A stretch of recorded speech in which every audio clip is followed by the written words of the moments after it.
Hope you guys had a good weekend. Happy Hum Day. Today we have a sentencing that happened yesterday, and it's a very sad, very sad case. I listened to some highlights and like read some articles about it, but it's a very tragic case. And I wanted to watch it because we recently watched the sentencing of Timothy Ferreter, and let's just say a lot of us were not very happy with the sentencing. What did he get again? Was it like 7 years? And then like was it also baked into that? Was it probation? I don't know. I just remember it was just very disappointing. But we have another well, this is actually way more severe, but another horrible case of a mom who was torturing her son, and it's just a super sad case. And I just want to watch the sentencing. So this happened yesterday. Hi, Wigu. How are you doing today? How's it going? And yeah, I just want to watch it now. I was thinking about maybe listening to opening statements, but we'll see about that. Because, we are still in the middle of the Wendy Adelson interrogation, which we are very close to finishing. Hi, Lily. How are you doing today? Hello. Lily in Wonderland. How was y'all's weekend? I feel like it's almost this weekend. Time is going by so fast. Hi, Paul. How's it going?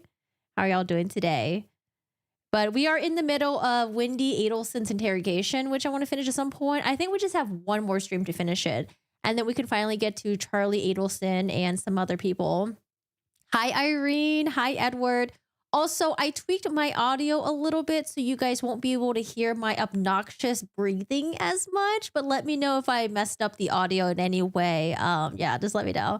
Hi, Sarah. Hello, new subscriber. Hello, Sarah. Welcome. Thank you so much. I appreciate it. Hi, Christine. How are you? Good, thank you. I did a job interview yesterday. They called me today saying I got the job. Let's go, Lily. Congratulations. Are you super excited for it? Are you excited to quit your current job? You sound great. Well, thanks, Irene. Yeah, it's I made it so you guys won't be able to hear my obnoxious like like when I inhale as like loudly. You heard that one because it's already really loud. But usually sometimes when I'm editing myself, I'm like, oh my God, all you can hear is like me breathing and it's so annoying. How's it going? It's going good. I know you guys are probably getting some really cold, crazy weather out there, some snow. It's just been chilly. Oh, you know what? We got some rain in Los Angeles, which is really nice. I am loving me some rain right now. Although we're having some leak issues, but I'm enjoying the rain. My garden is happy and I don't have to water it myself, which I like. If you can't hear some heavy panting, we don't want it. Super excited. Audio's good. How are you? I'm doing great. I've been really busy. I've been working on, I don't know. I've been wanting to do like book recaps, movie recaps, or TV recaps. So I don't know. I was thinking about starting another channel for that. And I've been doing one right now, and the editing is pretty intensive. I don't know. I just have to find a way to make the editing process a lot smoother, and then also record. I don't know. It would be great if I can just record in one sitting and it'll just be like, I don't know, easy peasy, right? But I think it just takes practice, really. Hi, Cookie. How are you doing today? Love your channel. Regards from Switzerland. I want to visit Switzerland so bad. I think what's really preventing me is it seems really expensive. I don't know. I'm used to going to Japan, where the flight is expensive, yes. But in Japan, the exchange rate is really good and the food is really cheap. And I don't know if you have to tip in Switzerland or not, but oh my goodness. I don't know. I'm just like so spoiled now going to Japan. Hi, Miss Corrigan, fellow digital personas. Dave, how are you doing today? How's it going? Ooh, you did? We did get to go sledding over the weekend. Oh, nice. Very nice. And if you guys are curious, I don't have the chat on the screen. Hold on a second. Why don't I have the chat on the screen? What happened? What happened to you guys? Who moved it? Why is it like this? I'm just going to pretend someone came on my stream and did this. Okay, they sabotaged me. All right. We have the chat here. Hold on. YouTube is on here, right? Wait, Twitch chat on here? I don't know. Okay, I don't know what happened. I think it should be fixed now. We're coming off a cold spell 1 week with temperatures high in the 20s tomorrow. Going to be 42. Yay! 42! Oh, gosh. We had a bit of 42 degrees weather in LA. And then also we visited Joshua Tree. It was too cold, man. I don't know how you do it. It was way too cold. Hey, Joe. It is I, the saboteur. Hi, Corgi and chat. Hi, Joe. Thank you so much for the Twitch resub for 29 months. Hello. How are you? How's it going? Oh, by the way, I watched this movie called The Abandoned on Netflix. It is actually a Taiwanese film, and it has Thai people in it as well, like people from Thailand. So I don't know. I really enjoyed it. The ending was like, but I still enjoyed it anyways. You guys are looking for anything new to watch. And also, a lot of people were recommending me to watch The Closer, I think, or The Close with Wait, is it called The Close or The Closer? Am I getting confused? The something. It's with, wait, hold on a second. I think I'm getting confused. I think the actress's name is Glenn Close, right? Is that her name? But I tried watching it on Hulu, and unfortunately, no, I don't know what I'm talking about. I don't know if it's called The Closer. I thought it was called The Closer, but I don't think it's called The Closer. I think it's called something else. But I think Glenn Close is in it, or am I just mixing the name with the title? I might be. I don't know who Kyra Sedgwick is. Maybe. It was a TV show a lot of you guys recommended me that came back. It came out in 2005. And apparently it was so dark that a lot of you guys couldn't finish, or you were too scared to finish or something when you're younger. So yeah, I made the attempt to try to watch it, but my Hulu subscription is not the premium one, so I couldn't watch it, unfortunately. So I have to find a different way. Maybe it's on like Amazon or something like that. But yeah, I don't know. I like me the dark TV shows. I just want to see exactly how dark it is. You know, a lot of people are like, oh, it's so dark. Okay. Yep. I'm having a brain thing. Irene says damages with Glenn Close. Yes. I was like, wait a second. I'm pretty sure Close was like the last name. Having two chats for one stream is mind blowing. I mean, some people stream on Kick. Some people also stream on Snapchat. Sometimes people also stream on Facebook. Could you imagine having 5 chats on there? That's a lot to juggle. But I don't know. Maybe we have to start looking into it, you know? Maybe we need to get hip with the younger crowd and start streaming on all the multi-platforms. I don't know. I started streaming on Twitch, so Twitch is like, it's like natural to me, okay? But like, I don't know if I can go on Kick and like Snapchat and Facebook. Like, oh, I don't know. It just seems way too crazy, I think. Is it like political dark or is it like thriller dark? I think it's just thriller dark, right? For those of you guys who watch Damages, I think it's thriller dark. Damages with Glenn Close. I can't remember if I said The Closer. I was like, wait, that doesn't sound right. Oh, Rose Byrne is in it. Oh, I like me some Rose Byrne. The plot revolves around a brilliant, ruthless lawyer, Glenn Close, and her newest protege, Rose Byrne. Okay, that already sounds interesting to me because I was watching Suits and I'm in season 2 of Suits right now, and I don't know. I can't get myself to finish it. I don't know. I just can't. Suits has just been a little bit like meh to me right now. You can also be like a dispatch officer at a precinct. No, that's too hard. Okay, that's way too much. Hello, Mariah. How are you doing today? You're on your cruise? Okay, hello. Enjoy your cruise. Hello. How's it going? Yeah, they have Snapchat streaming. I don't go. Wait, no, not sorry. Did I say Snapchat? I meant TikTok. Sorry, TikTok. I don't know. Same thing. That's how you know how out of touch I am with the vertical streams. Okay. I don't know. Maybe Snapchat does have streaming. I'm actually really surprised that people do use Snapchat still. Oh, okay. Hi, Moondog. How are you doing today? It's great binge. Really? I want to watch it, but I don't think any of the streaming services I have a subscription to, I don't think they have it. I was excited to see Hulu was on the list, but you have to have a premium subscription, which I don't know if that means I just have to have Showtime or something like that. I don't have Showtime. Yeah, a Hulu subscription. Amazon, I have to pay $1.99 probably per episode. No, yuck. I don't want to pay for it. I don't know. I'll just have to wait. Maybe they'll be on like other streaming sites or something like that. You're surprised by Thanksgiving. It was nice to watch a horror that didn't rely on lots of like random jump scares. I haven't heard of Thanksgiving before. Wait, have I? There was a weird film that I watched that was centered around Thanksgiving. Did I watch that? No, I don't think that was. No, this is a slasher film. Oh no, this wasn't it. This is not it. Speaking of mystery thriller, I watched Artifice Girl, liked it, but it's like hella dialogue. I think I've heard of Artifice Girl. Is that like a TV show or is that a movie? Yeah, I don't know. Have I been watching anything lately? Oh, I watched The Brother's Son on Netflix with Michelle Yeoh. I have no idea how to pronounce her last name, but she's in it and it's a cast of like a bunch of Asian people. And it's pretty interesting. It actually takes place in Los Angeles, but like in the Asian area of Alhambra.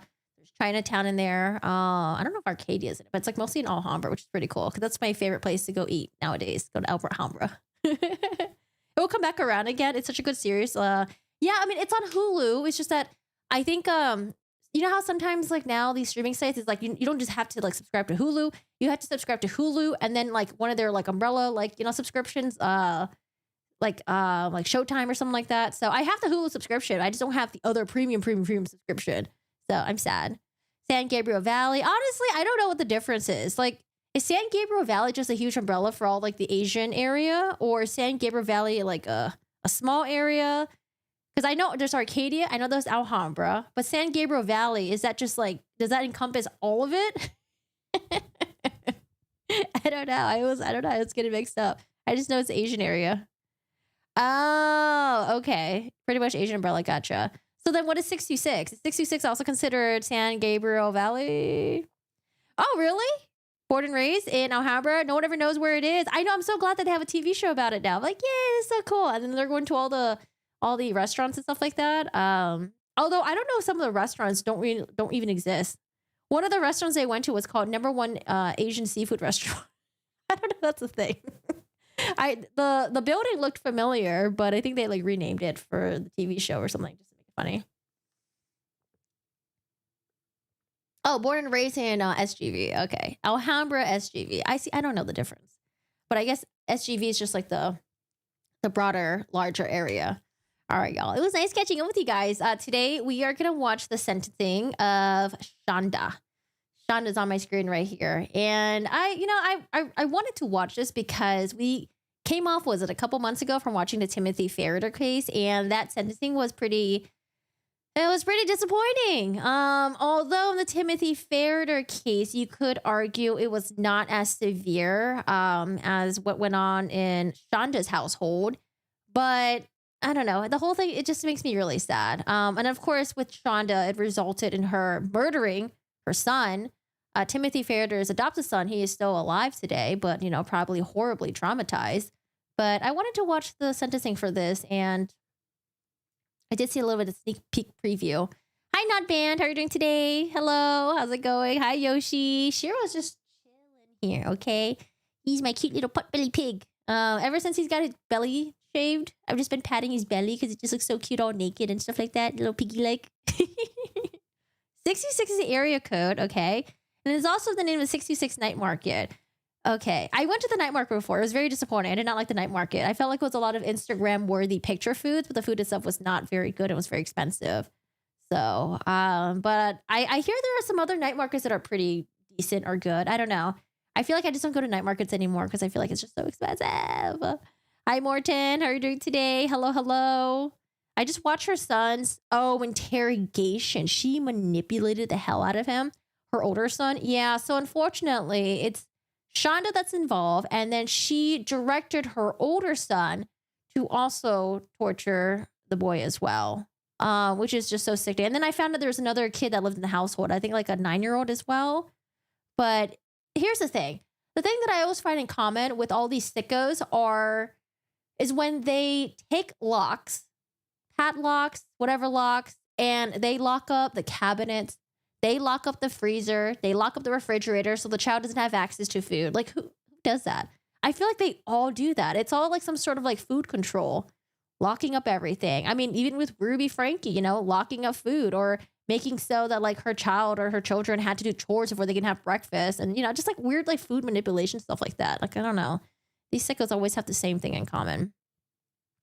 You're trying to nail down your wavy hair routine? Oh, really? I bought a new hair dryer brush thing that my friend recommended, but then I forgot that a lot of people don't like using that because it burns the shit out of your hair.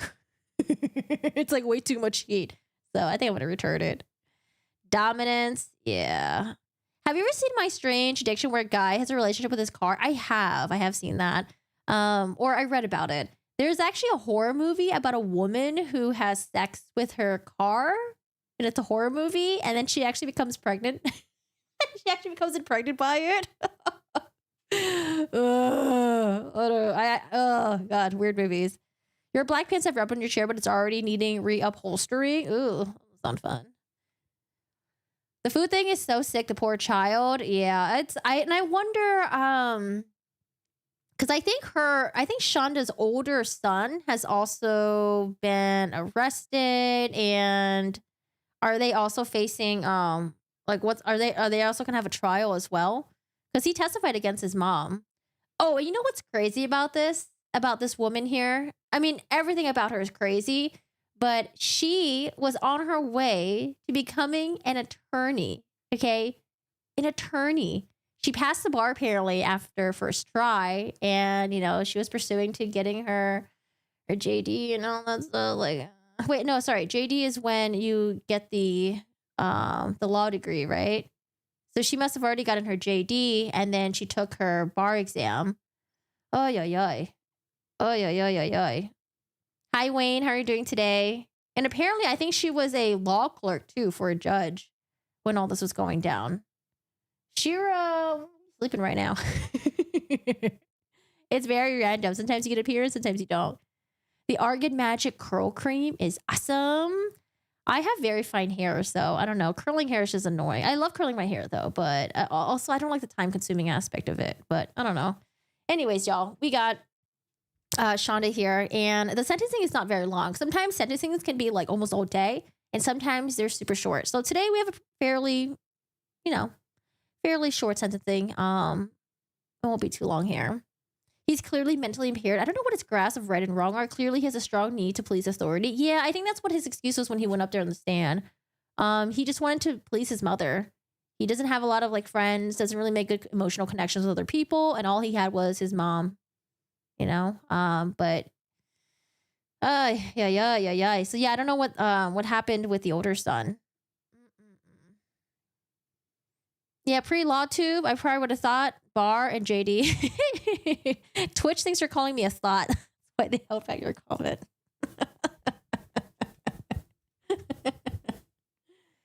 No, most serial killers look so dang good. I don't know what kind of serial killers you looking at, okay? Maybe you're just thinking of like the Ted Bundy, and who was the other one that people thought was really handsome? Yo, have you seen, what's his name again? Ramirez? Oh my God, go look up Ramirez, okay? Ramirez looks like fucking Baraka from Mortal Kombat. Like, I swear to God, people thought that guy was handsome. I was like, nah, you guys don't play Mortal Kombat, okay? That's Baraka right there. His teeth are all jacked up, and like he looked fucking scary, okay? Those piercing eyes. Ugh.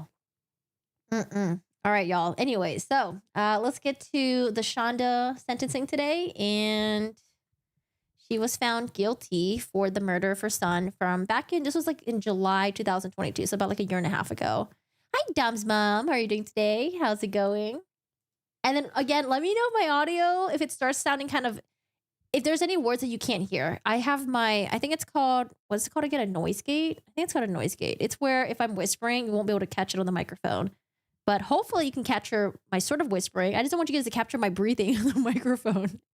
No, Ramirez is so creepy. Oh my God, no. Ramirez, you thought he was hot? Ramirez, dude, he looks so scary. This is what I thought Ramirez looked like, okay? Baraka, what's his name again? Baraka? Mortal Kombat. I don't know. This is what I thought Ramirez looked like to me. He looks so scary. Oh, there's maybe the picture that I had of him. He had like some jacked up yellow teeth, man. I don't know, dude. I feel bad for making fun of people's appearances sometimes, but bro, he looked hella scary to me. Hi, tennis girl. How are you doing today? How's it going? You have poor taste in bed. I mean, there are people that are objectively attractive, right? I fucking hate Jodi Arias, but she's objectively, like, she's an attractive person. I hate, what's her name? Casey. I hate fucking Casey too, but you know, she's like an attractive person. Like, there are people I'm just like, okay, yeah, they're attractive, but yeah, fuck them. Ramirez, I did not see that whatsoever. Nuh-uh. Ramirez looks so scary to me. In the 70s, your biological father kept being questioned by the police because they thought he was a serial killer in the UK, aka the Yorkshire Ripper. Why?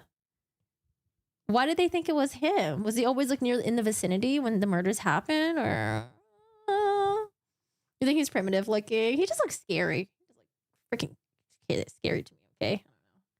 Anyways, y'all. Okay, let's watch the sentencing.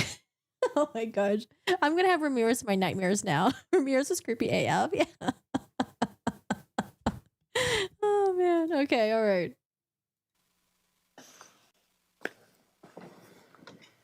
Let me know how the audio. I think the audio should be good. It's Court TV. I feel like Court TV usually does a pretty good job with boosting up their audio. That's her right there. That's her lawyer. This is in Michigan, right? Yeah, this is in Michigan. Was she facing DP by any chance? Do y'all know?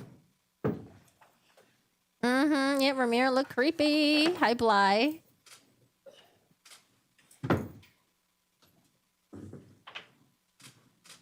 wild to me. I think this woman is in her late 40s, early 50s.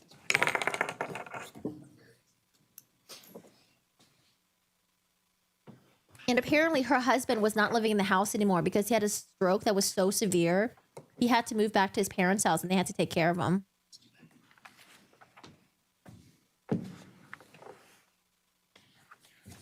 His victim said he smelled really bad. Who? Ramirez or Bundy? I mean, was it Bundy that... Okay. I always get Bundy mixed up with another serial killer. Bundy is the gay one, right?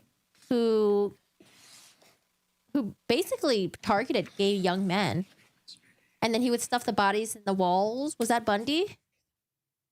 And Zac Efron played him recently, right? In like a Netflix show. Ramirez smelled bad. He looked like a stinky. No, not gay. Am I getting it mixed up with someone else? There's a... Oh, yes. Okay. That's who I keep mixing up. I always mix up Bundy and Dahmer. The BTK killer was stinky. I don't know who the I don't really follow a lot of serial killers, believe it or not. Serial killers are just like a... That was Gacy. Oh, I heard about John Gacy. Was John... I don't know. I don't remember which was which. I don't remember which was which. But I do remember, Ed Kemper. He's like the big old dude, right? The big kid who would, I think his mom worked in campus and he had this horrible relationship with his mom. And he would target girls that were coming from the campus. And yeah. Gacy's a clown. Gacy stuff was victims of the wall in the crawl spaces, young men. Oh, wow. Yeah, even though even though I watch a lot of true crime stuff, I don't watch a lot of the serial killer stuff. The Twitch chat is floating above Corky's head. Yeah, y'all up here. Is this not live? No, this is not live. This is me pretending to be live and reacting. Why do they love Bundy? Was Bundy the one that targeted couples? Hold on, is my audio not working? Oh, okay. Gacy looked like an Italian pizza chef. Yeah, Ed Kemper's scary. 6'7". Ooh.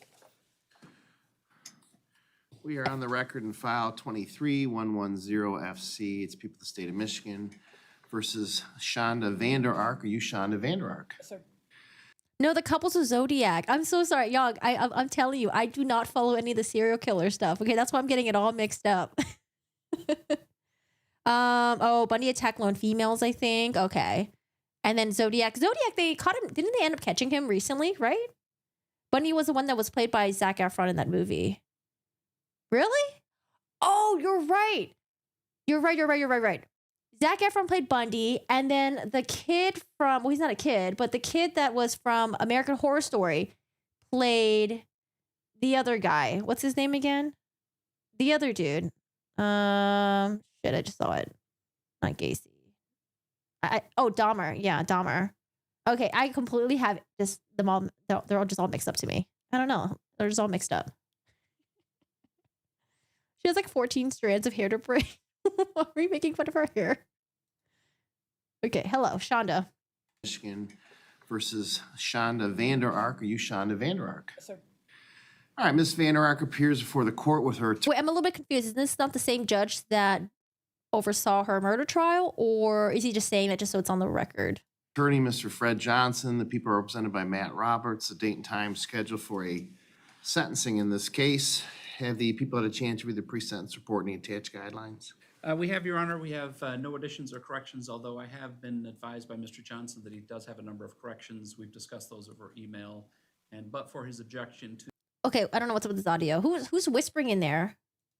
Who's not using their mic? Hello? All right, I have to boost the audio up.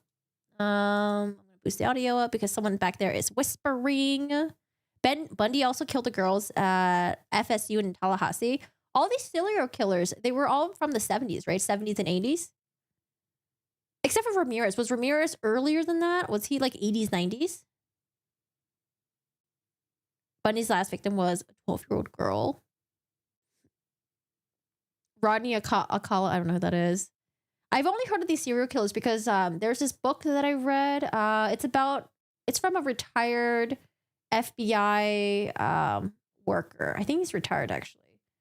And he talked about how he worked for the FBI, but it was when serial killers were not really a thing yet.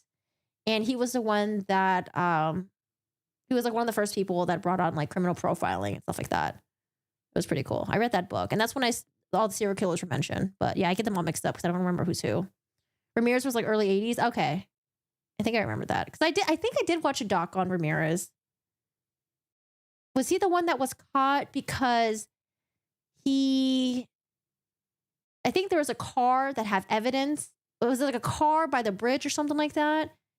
I think there's a car that threw something over the bridge. And then the police or FBI, they were like staking out that area, and he drove by that because, like I guess serial killers, they like to drive by their crime scenes. He was chased down by a mob. Okay, you know what? Let me stop asking questions because I obviously don't know who's who. Peter played Dahmer really good. He had the voice and the mannerism to it. I think I watched did I watch a couple? I think I watched a couple episodes of that one actually. I didn't finish it though. Yeah, we're just getting everyone all mixed up. To the Restitution Award, we have no objection to the corrections that he is seeking. Okay, I did get an email from Mr. Johnson. I appreciate that. Why don't we just go through each objection just to make sure we have them all on the record, and then we'll inquire to Mr. Roberts whether or not he objects to that. So you may Thank you, proceed. Wayne Williams in Georgia. May we Okay. start with the very first page one, the first page one. Okay. As I noted. Under the personal history information, it notes that my client's educational attainment has been a bachelor's degree. We're asking the court strike that and insert the words Juris Doctorate. You did get her Any JD. objection, Mr. Roberts? No objection, Judge. Okay. Because I think you don't always have to get your JD, right, in order to take the bar and become an attorney? Or do you always have to get your JD?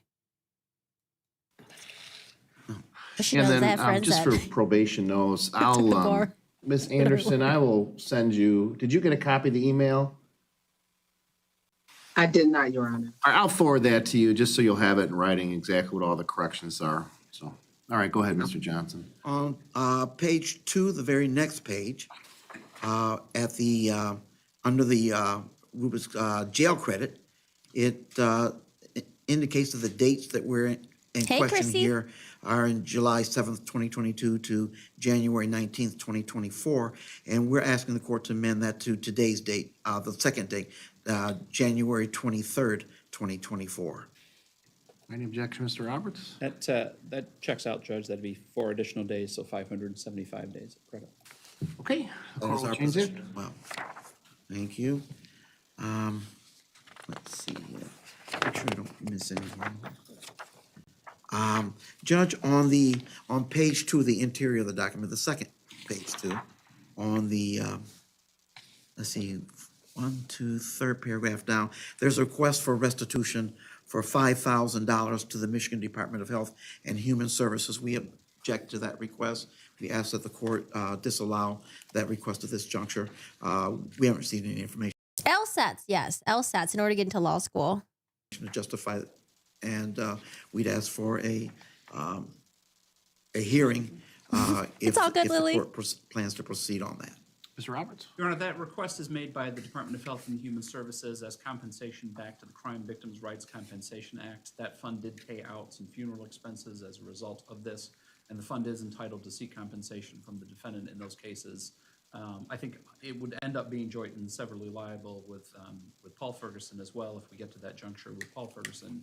But we do believe it is an appropriate award, and there is documentation from the state to indicate that that award was paid out. So we would request that $5,000 be ordered.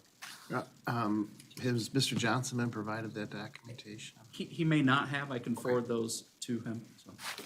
Mr. Johnson, would you prefer to just have the restitution portion reserved until you can receive the documentation? Then if you so choose, you It's sad as viewers get more emotional listening to her kids' victim impact statements, and she didn't bat an eye. She has no soul, I swear. Are we getting Lori Vallow vibes? can ask for a restitution hearing. I guess what would your preference be, or Mr. Roberts, what your preference would be? I mean, I can order it with the ability for Mr. Johnson to come in and ask for a hearing, but I guess it depends on what either one of you would like to do. If I could just make a suggestion, I would prefer that in lieu of that, the only other thing I would ask that is if I can get the information to Mr. Johnson. My understanding is Ms. Vander Ark has another matter which is being handled in front of a different judge at this time. That case is not going to finish today, and she will be here at least until tomorrow. That perhaps by then we can work out this restitution Oh, issue, another judge. and just move forward that Hey, way with Mandy. the court ordering it. And then if Mr. Johnson chose at a later time to challenge it, certainly he would have the right to do that through a motion. Well, I did hear that the dad had a severe stroke and then had to move and live with his parents. Okay, yeah, And then her excuse was, oh, since that happened, her son was having, I guess she was trying to blame that on her son having outbursts. And that's why she needed to punish him. That's what I read in an article, at least. what I'll do is, I mean, I think the Yeah, Lori paragraph in Vallow there stole saying this. that I they're hate her. requesting restitution, I don't think there's any need to strike that in terms of ordering it. What I'll do is I'm gonna order it with your opportunity, Mr. Johnson, to request a hearing. And obviously, if you want a hearing, we'll have a hearing on it. And if you don't, then it'll stand as ordered. Thank you. Oh, that was the I'll provide stepfather? Mr. Johnson the documentation we have as well. So he Oh. can review that, Judge. Okay, you can continue, Mr. Johnson. Page 3, Judge, and this first one was not in the email that I sent to the court. This is one I was able to identify later on, and it's in the very first sentence. The first sentence read, "It is therefore recommended." I think there was intention that the words "there" and "for" be combined into "therefore." Hey, Aaron, how are you doing today? Wait, so what do you know about the dad? I haven't read anything about the dad. That the dad was a piece of crap too. To make that correction. I would agree. Objection, Mr. Roberts? No objection. All right. On the third paragraph, under description of offense narrative, in the last line of the third paragraph, there were visible bruised on his chest. I believe it ought to have been bruises on his chest, and we'd ask to make that correction. Okay. No objection. On page, if the court will go forward to page 5, All right. on, let's see, 1, 2, 3, 4, 5, paragraph 6, there's a description of the plea negotiation for Paul Ferguson there. And while we don't object to what's stated, we would like to add language that, in addition to what's stated, that the people have agreed to fairly and fully inform the court. Paul Ferguson, is that the older brother who was also involved in this? What was he, like 18, And I think 19? that was testified to as part of the agreement. That is accurate, Judge, so no objection to that. Okay. All right. Oh, is this his stepfather? From what I remember, she didn't get the house fitted with ramps, so he had to move with his parents. Okay. On Paul is her page co-defendant, 7, okay. under the heading of employment, under unemployed, then it says 17th Circuit Court. I believe the intention was to say 27th Circuit Court, Your Honor. That's where the employment was, in fact. Yeah, I did see that. I think the 17th is actually Kent County, I believe, so it's the 27th Circuit Court. Any objection, Mr. Roberts? No objection. All right. And, Your Honor, we're asking the court to add to the employment that my client was also employed with the 14th Circuit Court as a law clerk as well. When were you? January 2021 to August 2021. January 2021 to August 2021. 2021, Your Honor. Okay, any objection, Mr. Roberts? It's a fairly minor point, but I think technically that was an internship. I don't know if that qualifies as employment, but I'm not. If the court wants to put that in there, that's fine. Actually, it was an internship, not a real job that she was getting paid for. Yeah, I thought the same thing. I mean, we don't differentiate between, I mean, I guess we can say rate of pay as an internship. I think that kind of will make sense to me. Any objection to that, Mr.? That's appropriate, Your Honor. We will support that. Okay, all right. And on that same page, Judge, under colleges, advanced degrees, the second one down, West Michigan University, Cooley Law School, under level completed, it says 3 years college, 4 years college, and it should be 3 years. Yeah, there is. I think what's happening, maybe it's raining and it's hitting the windows. I hear the. Is that the noise that you're hearing, Paul? And the area study should be law, not legal assistant. Okay, any objection, Mr. Roberts? Objection, Judge. All right. And certificate, I'm sorry, you're correct. Certificate should be Juris Doctorate. All right. Correct. Okay. Okay, on the next page, page 8. And this also was not included in my original email, Judge, under mental health, where it says bipolar disorder. Okay. We now have the Where she is the diagnosed with medications BPD? that's been prescribed, and I'm going to spell them for the record. The first one is LAM. Wait, sorry. Bipolar is BPD, right? And then borderline is BDPD, right? I used to get them mixed up. Oh, it could be described clicking away. I don't agree with anything Paul did, but I see him as a victim too. Yeah, absolutely. What is going on with Paul? She played him down like a little pawn, getting him to do her dirty work when she wasn't there to do it herself. Freaking sick. Yeah, because I wonder like how did she treat the other kids in the household? I have heard of cases where parents would just target one child to abuse. But I mean, that sickness, even though you might not be physically harming them, that emotional sickness must spread to like the other kids as well. Has got to. Oh, borderline is BPD? And then bipolar is BDPD? ISTIL. Lamistal? It's Lamictal, C, not S. Okay. LAMICTATIL. TIL. Okay. Lamictal. Lamictal. And it's spelled VISTARI. L. TIL? L at the end. Okay. VISTARIL. Visceral. Visceral. Visceral. And the treatment commenced in 2024. Okay.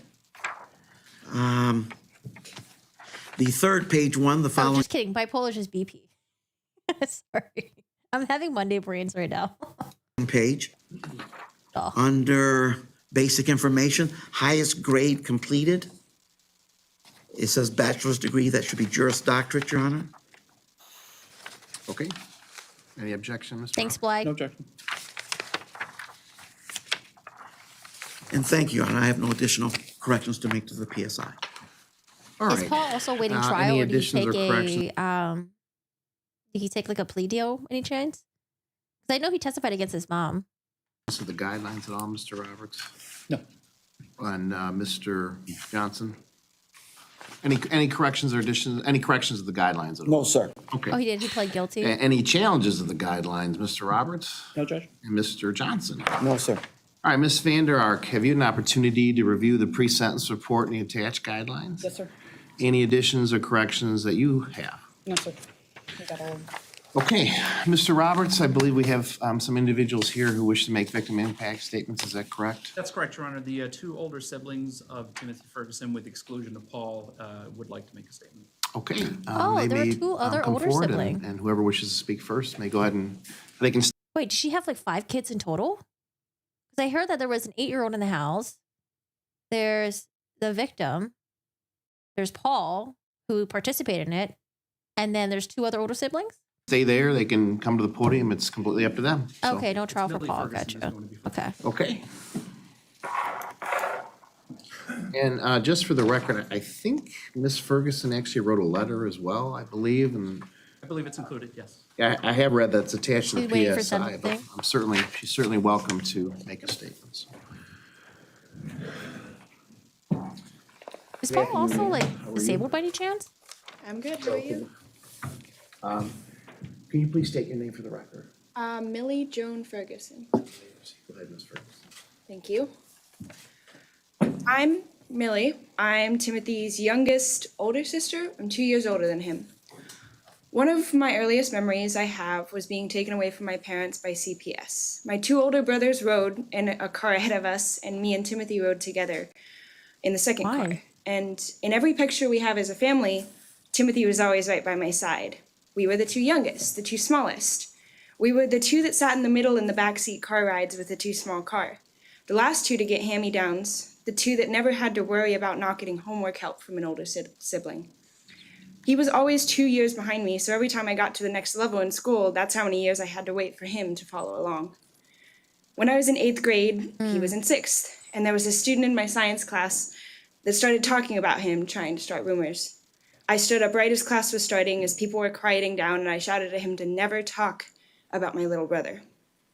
People could say whatever they wanted about me, I didn't care, but not about him, and never about him.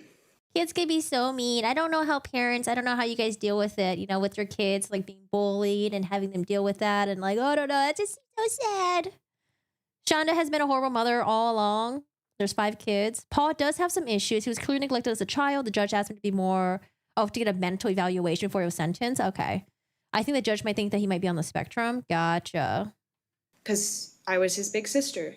It was my job to protect him. I like to say I don't regret things in my life, that every mistake I've made has made me who I am today, but when Timothy died, I couldn't stop regretting. I regret not hugging him more and teasing him so much instead of telling him that I loved him every once in a while. I regret not putting aside my differences with Shanda and Paul just to check in on him. I regret not dancing with him the last time I saw him at our brother's wedding. These are the things that I can't remedy now. There's no fixing what's been done. No way to redo it all over again, and that's my regret. See, that's the hard part. I guess maybe she had not a good relationship with her mom and then with her brother as well, Paul. And to her, I mean, she probably just needed to just cut out the toxic people in her life. But in order to cut out the toxic people in your life, you don't have access to the people that they're taking care of, which was her younger brother. Yeah, that's a really tough spot to be put in. Same thing with like Sherry Frankie, right? Sherry Frankie, you know, she was finally off in college, out of the umbrellas of her mom, her dad, living her life, doing her thing. But it must have been really tough for her to feel like, you know, she probably wanted to cut off the toxicity with her mom and dad, but then she wanted to have a relationship with her siblings. Like, I don't know, that's a hard thing to balance. Because like I was put in that situation too, where it's like I didn't really want to deal with my mom and her boyfriend, but then it felt like I was leaving my siblings behind. Yeah, that's a tough thing for like an older sibling to deal with. She was 17 at the time. Oh, okay. So she was probably maybe living with like someone else, I guess. That I couldn't protect him when he needed me most. Timothy was so smart. He could take anything apart with any tools, or none at all.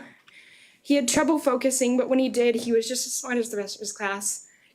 He made people angry, yes, but then he would look at you with those big baby blue eyes and you could never stay mad at him.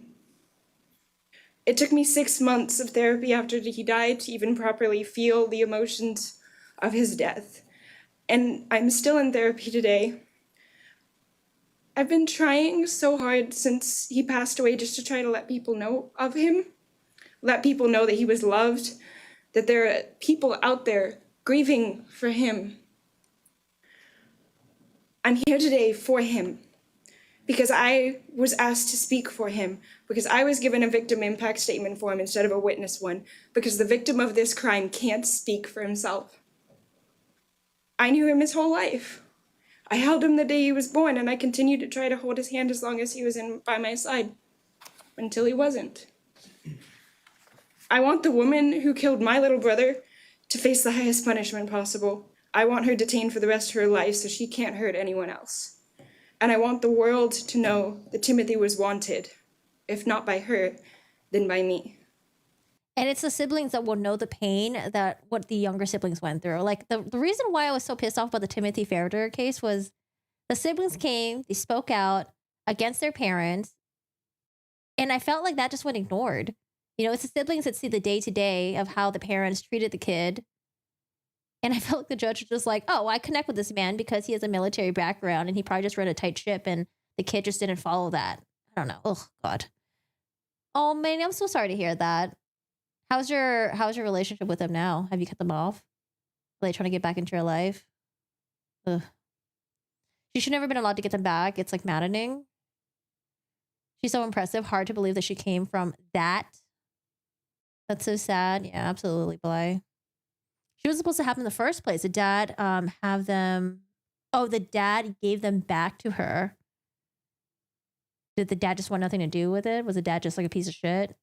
Did he have like a new family? What was wrong with the dad? He was loved by me. Thank you.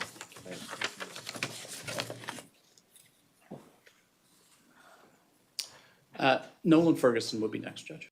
Oh, did such a good job. I wouldn't have been able to get any of my sentences out. I don't know. I've been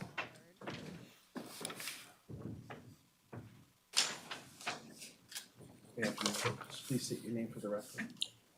I go by Nolan. My full name is Eric Nolan Ferguson Jr. Go ahead, Mr. Ferguson.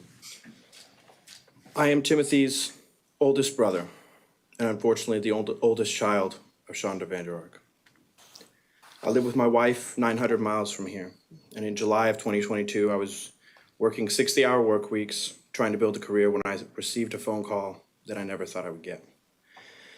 My baby brother Timothy was gone.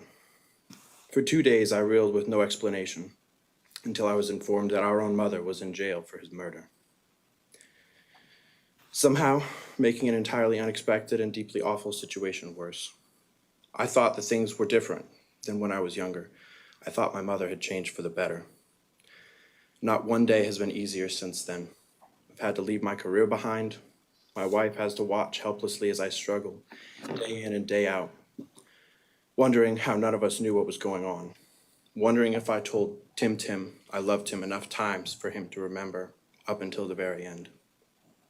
And at the time of his death, he was 15 years old and he weighed like under 70 pounds. Under 70 pounds for a 15-year-old boy. I have to wake up every day and pretend that I am who I was before Timothy died. I have to pretend to be Nolan so that my friends and coworkers and family won't worry about me more than they already do. I'm surrounded by people who love me and care about me, but not a single person besides my sisters who understand how hard it is. Timothy wasn't surrounded by people who loved him when he died. And if I had known that, nothing could have stopped me from rescuing him and holding him in my arms and telling him I love him, that his big brothers got him, just like I did the day he was born. But because of Shanda Vander Ark's actions, I instead got to cradle the bag of his ashes in my arms, just like I did the day he was born. In all my life, I only knew one thing that my little brother didn't like. He hated goodbyes. If he had to say goodbye to anyone, he would cry, and he would hold you, and he would say, "Don't go." But now I'm the one crying, but I never got to say goodbye. I will always love Timothy like I always have, and it kills me to think about, but I know he loved even his abuser and killer up until the very end, because unlike me, that's all he was capable of, love. I, on the contrary, want to stand here and express the anger and hatred that I feel, but if I'm honest, all that's just a mask, a bandage I try to put over the hole in my heart that was reserved for Timothy, but is now just filled with pain and remorse for every hug, high five, and I loved you that I might have missed in the time that I had with my sweet baby brother. So now I turn to the justice system in hopes that in addition to serving the maximum penalty, that there will be no appeals or second chances. If I can't have my brother back, she shouldn't have her freedom back. And lastly, I want everyone to know that to those who knew him, even that wouldn't feel like justice. Because the life of one sweet little blue-eyed boy is not equivalent to that of a murderer. The people that said that she was very emotionless as her kids were speaking, were they the people that were in the courtroom? Or was there another camera angle that we just don't have right now? Thank you, Mr. Ferguson. That's right. Thank you, Judge. I want to preface this by saying that those of us involved in the justice system, including the defendant, know what sentence the court is going to impose here, at least for that first-degree murder charge. And it is a sentence which is as warranted in this case as ever there was a case. That life without parole is the only sentence that Ms. Vander Ark should receive. Yep. I wanted to stand here for two reasons. I wanted to stand here, up here at this podium, next to Millie and next to Nolan as they gave their statements for two reasons. One, to show that we support them, that we support whatever statement they wanted to make here today. But I also wanted to see Ms. Vander Ark. She didn't look over at her kids once. Ah, okay. Not once during this entire process did she look over at her children. And that speaks volumes, because How she's muttering this over there. case has always struck me that it's impossible as a parent, let alone Her lawyer's doing his best. Just ignore her.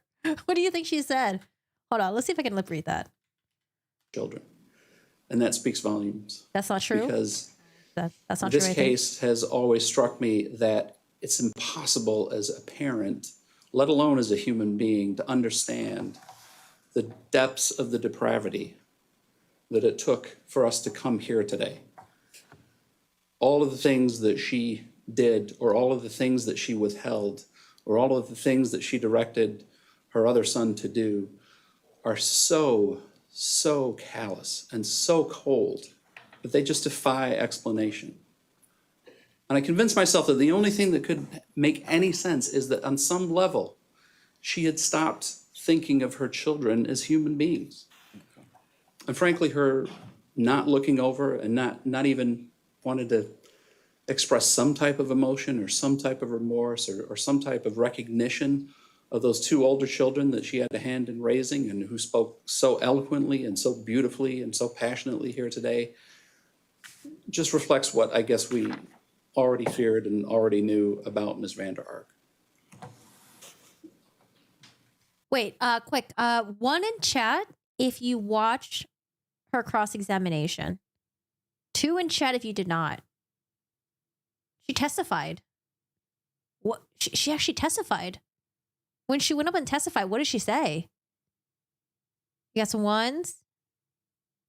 You got 2, 1, 1, 2, 1, 2, 2. Looks like he basically told her to shut up. It was bad. I heard about the fake vomit. Well, I don't know if it was fake vomit, but I heard that she vomited. I don't know if it was fake or not, though. 1, 1, 2, 2, 2, 2. What did she say when she went up there? Did she just blame it all on the other son when she was like, oh, I wasn't home. I wasn't involved in this. I'm not responsible. It was all Paul.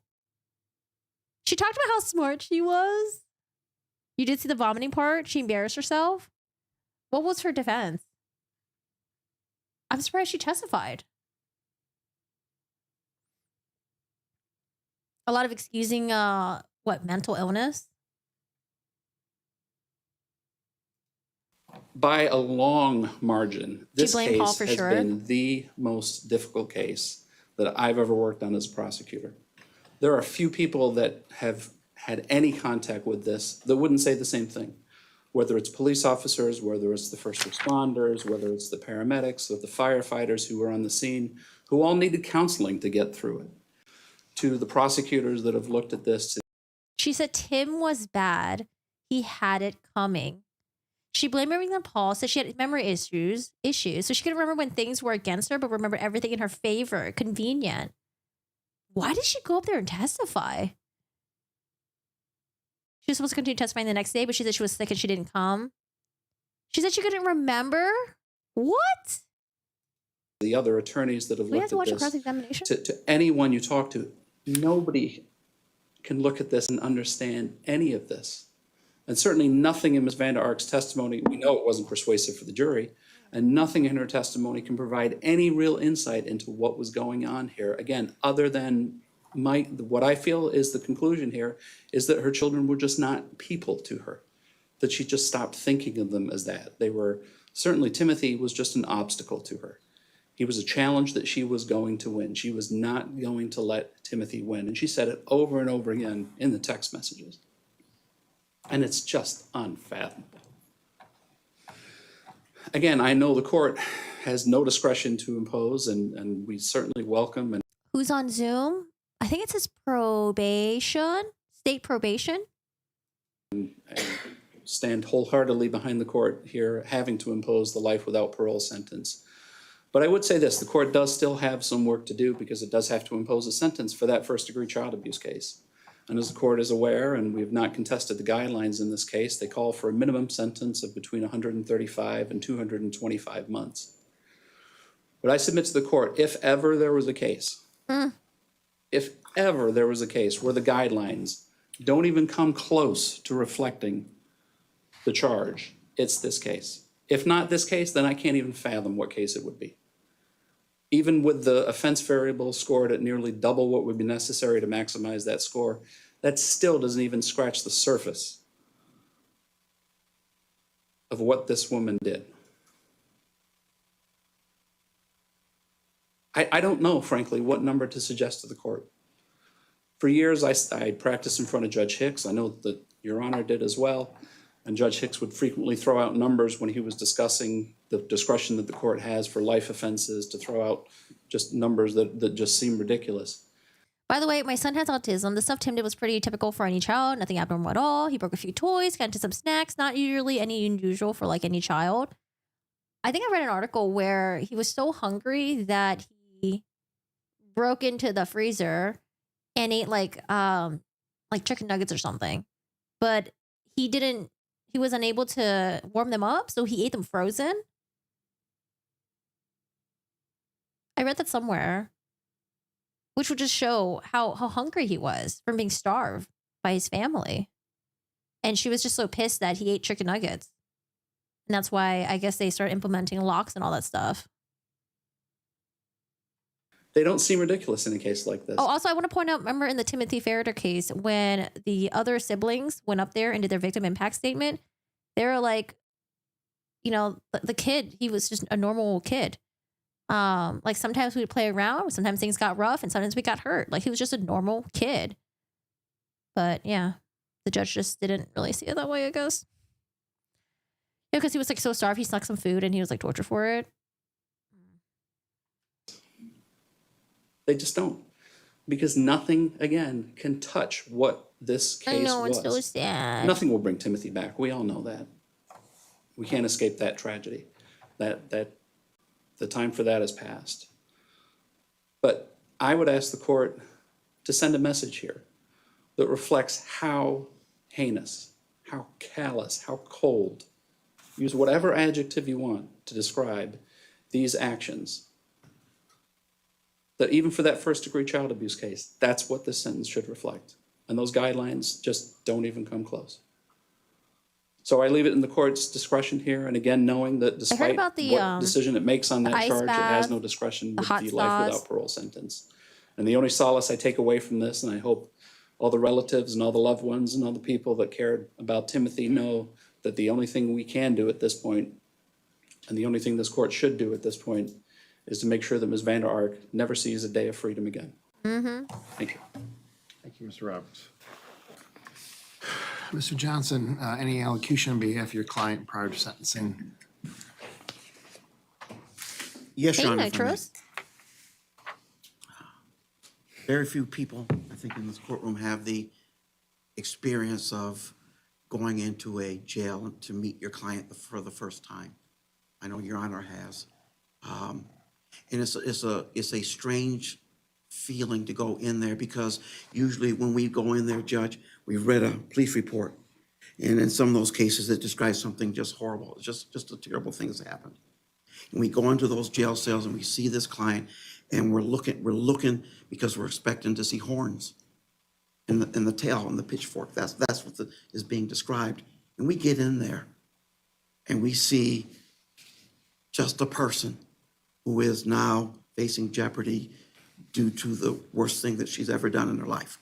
Okay. And whatever else has made this person that way is not in the guideline scores. Okay. In my client's case, Judge, as you've read the pre-sentence and the people have read it and it's been admitted, her biological father, my client's here we go. biological father, Okay. died when she was 8 years old. And he also sexually and physically abused her, which means he began before she turned 8. And as the court is aware, we don't catch these guys the first time, and especially when force and violence is used, they can hide their transgressions for years. Once this man is out of her life, another man comes into her life, her stepfather, who does the same thing until she's old enough to move out of the house. The court is also aware that my client has also had the burden of mental health issues. And quite frankly, The reality is when people are conditioned to believe that that's the sort of treatment that they deserve. I'm sorry, it just doesn't apply to this one. You guys ever watch it was a really controversial episode. Was it Making a Murderer? There was this one guy who was on there. I think he got like life in prison for the murder of his grandparents. Where he just went ballistics and just like he beat the shit out of them. And I don't know if just the way they framed it, I don't know, they did a really good job at making me feel compassion towards him because they went through his family background, his history, all the effed up shit that his family did to him. And I think what set him off was something happened. And I think he felt like it was a breaking point because his grandparents had no compassion for him. And he kind of just like flipped out. I don't know. There are some circumstances where you're like, okay, like family background does matter. The background, like the trauma that they endured does matter. But like in this case, like, no, like, no, like, yeah, she went through some horrible things, like really, really horrible things. But the fact that she took that and then she brought upon even more horrible things to her next of kin, like, that's just disgusting. Like, there are times where I'm like, okay, like, I think it matters. Like, we should talk about the trauma. We should talk about what they went through. But in this case, like, no. By their father and their stepfather, and But this is his job, though. So it is his job. their mother's not going to protect them. Or they tend to seek out that sort of abuse in the spouses. So the abuse continues all through the youth of her life until she finally frees herself with this man. And what does she do when she frees herself? She becomes puts without resources. She has no wealth. Without resources, she puts herself through college. She puts herself through law school. She not just puts herself through. She married her stepfather. Wait, are you hold on? Are you thinking about Danielle Redlick? A different case? What's wild to me was that she, let's say her story is true, right? She lived in a household where her mother was not there to protect her. She went through this trauma. She went through all those hardships. Her mom wasn't there to protect her. So she took it upon herself to be the monster mom that instead of not protecting her kids, she was going to be the one that traumatized them. Ugh. No. Yeah, it's a nice backdrop with snow. She married her stepfather? The same one that they are accusing of abusing her? Or is this like a different one? second in her class in college, and she's second in her class in law school. And she has, eight books from law school, which she's, jokingly told me that's twice what her stepfather had. They talked about those things. She goes on and she provides a home for her 3 children and her ailing husband while going to school full time, while being a mother full time, while working full time. She does all these things. But she makes a mistake. She makes one decision she shouldn't have made. It's not one mistake. She says yes. She has no criminal history. I couldn't find a speeding ticket. That doesn't matter. She raised dogs. Apparently she has a YouTube channel. She made a YouTube channel about, she has like a service dog because apparently she had issues with like blood sugar stuff. And so she made a YouTube channel filming her and her like service dog. Oh God, I wonder if that dog is okay. But yeah, I don't know. Her YouTube channel is somewhere. I wonder if I could find it. She did Herculean stuff. When she got that phone call telling her that Timothy is either going to come to her or he was going to go into foster care, she says yes. Had she said no, I already have a house full of people I can't afford. We don't have the resources. Had she said no, my husband's sick. I have a 20-year-old son who's still living off us, sleep on the couch. Had she said no, Timothy would be alive today.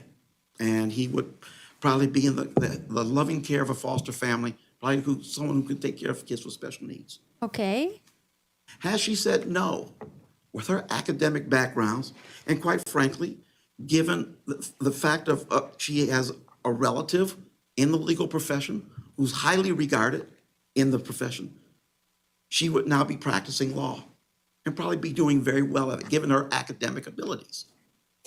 But she didn't say no. She did what moms do. She said, that's my boy, my baby. I'm taking him home and I'm bringing him into the house. She brought him in knowing that she shouldn't have him there because she doesn't have custody. She brought him in knowing that she couldn't get him into schools and get him into because she didn't have custody.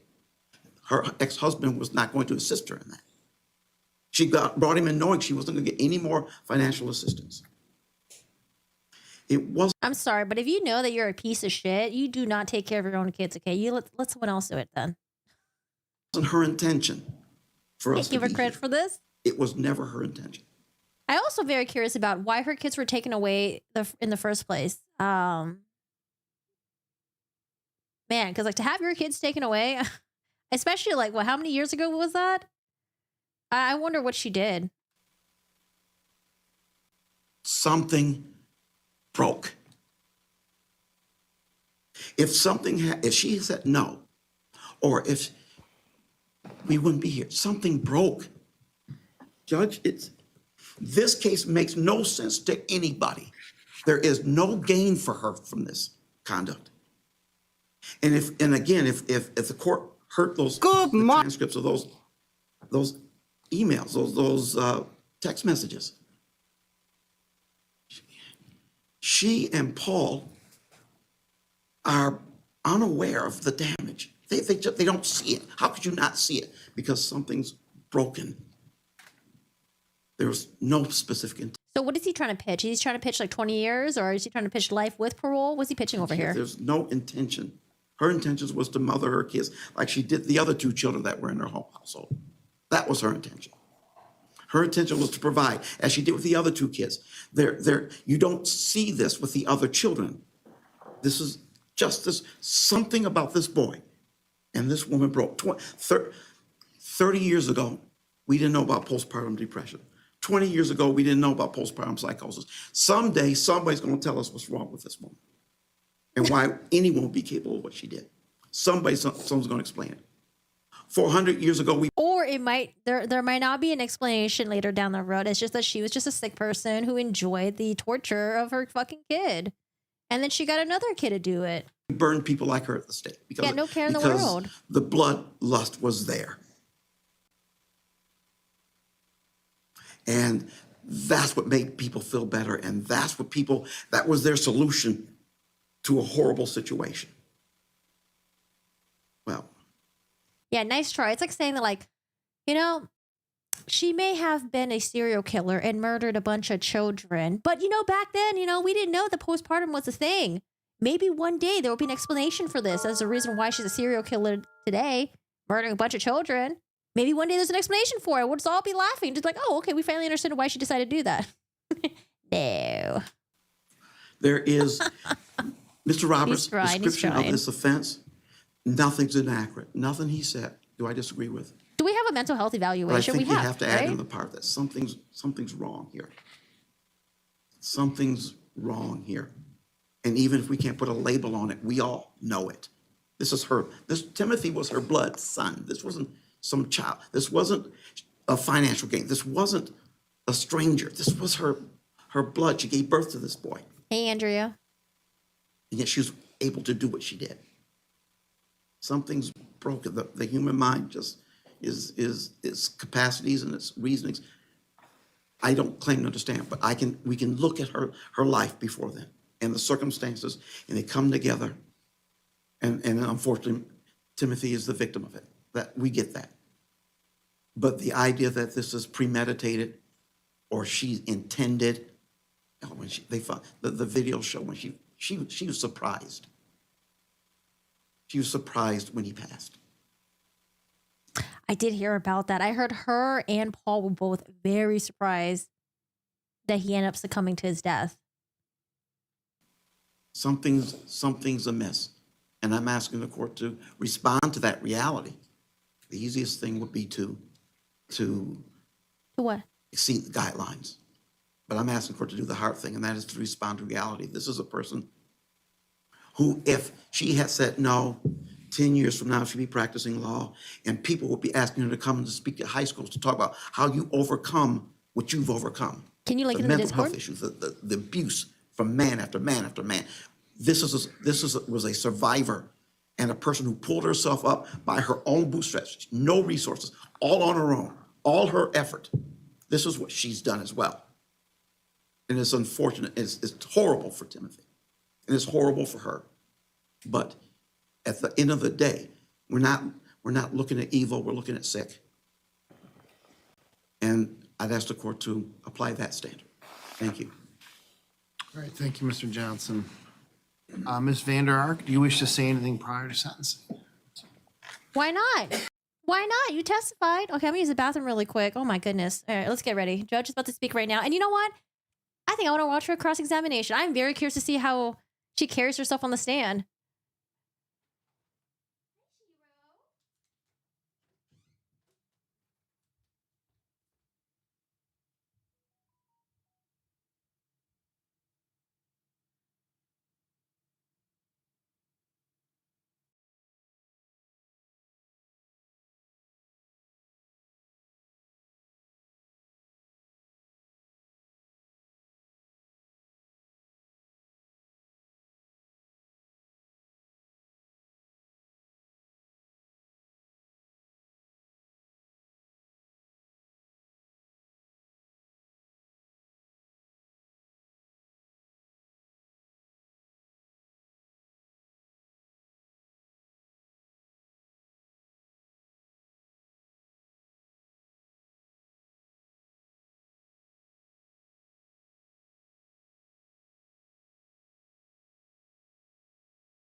He's trying to polish turd. I wonder what kind of law she wanted to work in. Yeah, he was under 70 pounds for a 15-year-old boy. Hi, Storm. How are you doing today? What's going on? Did you end up getting that Pokemon game? Yeah, I want to watch a cross-examination. Well, first and foremost, for the individuals here to speak on Timothy's behalf, I appreciate you being here. It kind of struck me throughout the trial, you know, who was here for Timothy. And at one point in time, I worried that we may not have anyone to give a victim impact statement. And that to me made me very sad, quite frankly. Horrified more than anything, but quite sad. And I'm happy that two individuals took time to be here from miles across the country. And out of the horrible situation, that makes me feel a little bit better. Not much, but a little bit better. You know, Mr. Johnson makes the same argument today that he made at the trial, that this was just negligence. This was her not understanding what was going on. She was really trying to do the punishment. She was trying to be a good parent, and she just didn't realize that Timothy was in such a horrible condition. And I found myself, especially during closing argument, quite frankly, finding myself almost believing that. And afterwards, after the trial, I sat in my car after leaving that day, trying to understand, you know, why I could feel that way. And what I realized is that I wanted to feel that way because I didn't want to accept the reality of the situation. Because you don't want to believe that someone's actually out there this fucking evil, and they did it with intent. Situation here. And the reality of the situation here is that this person, Ms. Vander Ark, you intentionally engaged in these acts. This wasn't negligence. This is not understanding why, but you intentionally did this with a goal. And I think Mr. Johnson's correct. I don't believe there was an intent to kill here, because you would have lost the very thing that you wanted to torture. Without him, you have no one to torture, except maybe the younger children. So I don't believe you intended to kill him. I think you intended to continue on torturing him for as long as you possibly could. The why, I don't know. But all the information that I have in front of me, and I sat down, I really thought about this, and I looked over my notes from the trial, demonstrate that this wasn't negligence. This wasn't you not understanding what was going on. You look through, I read through every single text message of the exhibit, 2,000 plus pages, to try to understand what the heck was going through your mind. And what became entirely clear to me is that you knew exactly what you were doing. Immediately afterwards, when police arrive at the home, you immediately concoct this lie about he's been on a hunger strike. He's A hunger strike? Wait, do we have body cam footage? Oh my gosh, they must have played the body cam footage in court. You guys see the body cam footage? Dude, she knew exactly what she was doing. what you were doing. Immediately afterwards, when police arrive at the home, you immediately concoct this lie about he's been on a hunger strike. He's, he was in the bed and I checked on him and I gave him some food and all this stuff. You got Paul involved in it. At one point in time, you're put baggy clothes on him. Put clothes on him to make sure, I guess, that he looks like he was actually wearing them, that he was hiding his poor condition, even though you already received text messages weeks earlier of how bad he looked. You testified yourself how highly intelligent you were. In fact, that's the only thing that you testified to that I think was actually true. You were quite proud of that, boasting how intelligent you were. And not only that, but your actions in hiding this child. You hid him from his grandparents. The house was so gross. His room was a closet with no bed. Yeah, I heard that it was just a blue tarp that he had on the floor. Nothing else. Nothing. You hid him from. Wait, how do you go up there and testify how intellectually smart you are, but then also saying I didn't understand what was going on. I didn't understand that this was wrong. I didn't understand that he was going to die. I didn't understand that he was suffering. Hello? His grandparents. You made sure that your other son, G, or her little man, as you call him, didn't see him. Those text messages talk about not wanting anyone to see him. I want to see him in that condition. You made sure that the garage was closed. When you sent him out, there was no pants on to clean out the garage. I don't want to believe it because I don't understand. I can't wrap my mind. I've been trying now for this entire case to wrap my mind around about how somebody could do something so horrific, not only to another human being, but to their own child. I'm a father myself. I love my kids. I love them with unconditionally. But quite frankly, there's a mother's love that I've seen that is striking. And anybody who's a parent who's married, most mothers, and not all, but most mothers have such a strong love for their children. Can you link the body cam footage? I just searched it on YouTube. I didn't see anything. Yeah, if we can get the body cam footage, that'd be really interesting too. Hi, Kendrick. How are you doing today? Hello, Gigi. She claims memory loss for mental illness. Paul did all of it when she was at home. He wore baggy clothes, so she couldn't tell how skinny he was. Blah, blah, blah. But then she had cameras that she monitored through her phone and communicate through. She had cameras everywhere, including the bathroom with no shower curtains, and we give him ice baths for hours. He had 1 minute timer for the toilet. And to see what you did to your own child. I don't know if there's a word in the English language to describe how to describe it. I only can come up with just horrific. You intentionally and systematically tortured this child. And let's call it what it is. It's torture. You tortured this child. This wasn't punishment. This wasn't trying to curb his behavior. You tortured him. You monitored him obsessively.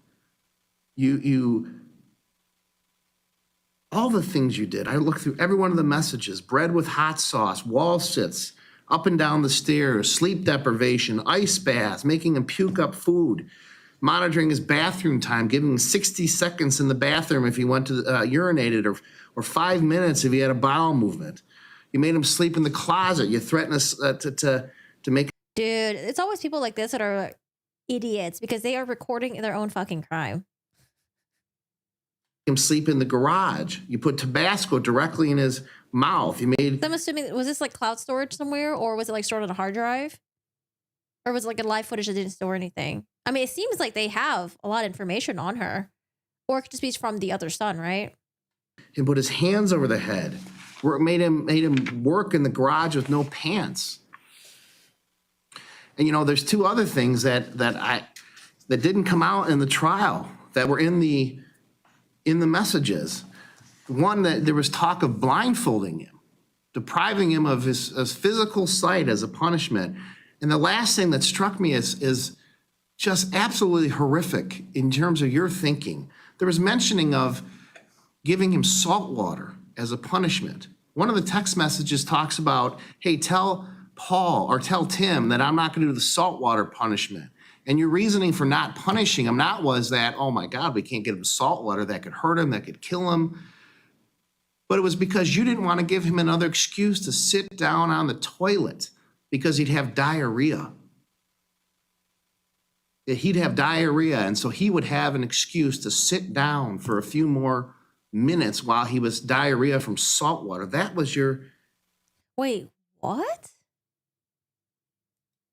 trial that were in the messages. One, that there was talk of blindfolding him, depriving him of his physical sight as a punishment. And the last thing that struck me is just absolutely horrific in terms of your thinking. There was mentioning of giving him salt water as a punishment. One of the text messages talks about, hey, tell Paul or tell Tim that I'm not going to do the salt water punishment. And your reasoning for not punishing him was that, oh my God, we can't get him salt water, that could hurt him, that could kill him. So I went down there and But it was because you didn't want to give him another excuse to sit down on the toilet because he'd have diarrhea. He'd have diarrhea, and so he would have an excuse to sit down for a few more minutes while he was diarrhea from salt water. That was your excuse. That was your justification, not that it would hurt him. And you did so for what? Because of some punishment. You wanted to regulate his food, even though you yourself testified that he didn't really gain a lot of weight.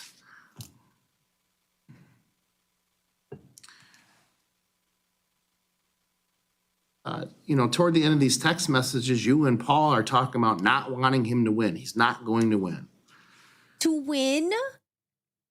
How would he have won? Y'all were torturing him so much. These are just sickos. I didn't allow pictures to be shown in open court of Timothy as he was when he died because I didn't want people to remember him like that. Of all the things you took away from him, one thing I didn't want you to take away from him was at least some shred of dignity. And then I also thought, well, I'm a judge, I'm a human being. I don't know how to right this wrong. We try to do that. I try to do that from the bench every day. There's no way to right this wrong except impose the sentence that essentially takes away your freedom. And I thought to myself, what do I do? And I will tell you this, I'm choosing not to remember your son dead, looking like a Holocaust victim, but I'm choosing to remember like that. And you can't even look at him. That's how he was. A beautiful child with a lot of life in his eyes. That's who your son was. And you took that from him. I'm choosing to remember him as a happy individual with life, not as an individual. And that's the picture I want people to remember of your son. You took that from him. You took it from him. For what reason, I don't know. Mr. Johnson's right. There is something broken in you. I don't know what that is, but it doesn't negate what you did here. So besides remembering him like that, I'm not going to let you hide in the darkness anymore. People know what you are now. They know what you did. You're not able to hide in the darkness anymore. Timothy won. And he won because we know what you did to him now. It's not hidden anymore. We know who you are. That's the way that I'm going to honor him. You don't win because justice, thank God, in this case prevailed. I can't even imagine if you had been able to resuscitate him. He'd be still suffering. So if there's anything I'm grateful for, would be that he finally passed away so you couldn't continue to torture him like you did.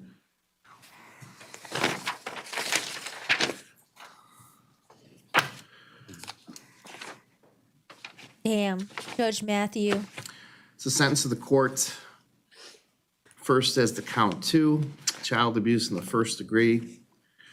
Court sentences you 50 years to 100 years in prison.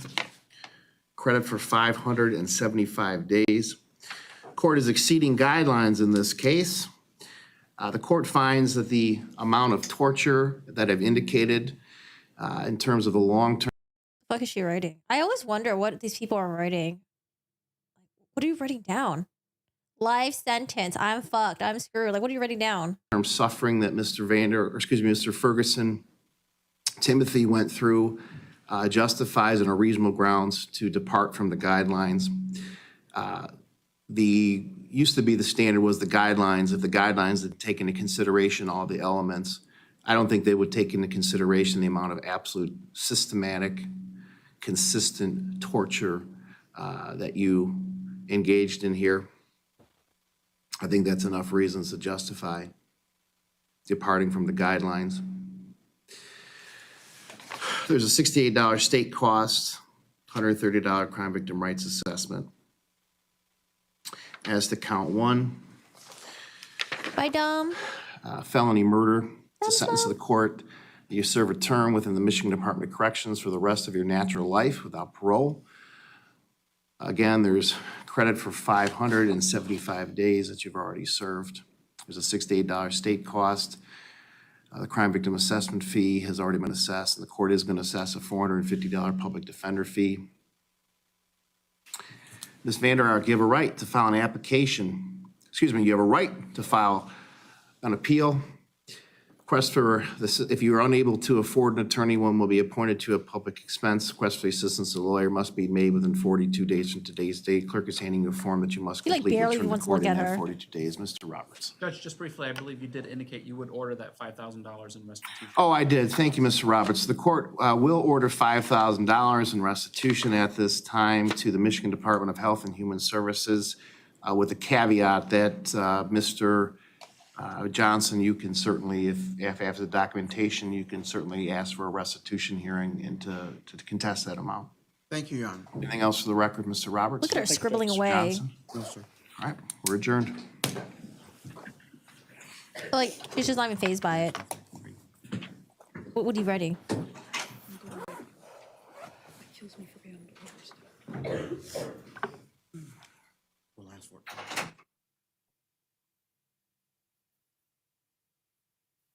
All right, we got a link to the body cam footage. There is about 15 minutes of the body cam footage that I do want to watch, and then is that an interrogation of like her son afterwards? Is that Paul or is that her? I can't tell. Oh, I think it's like this interrogation for son. I'm gonna watch the body cam footage.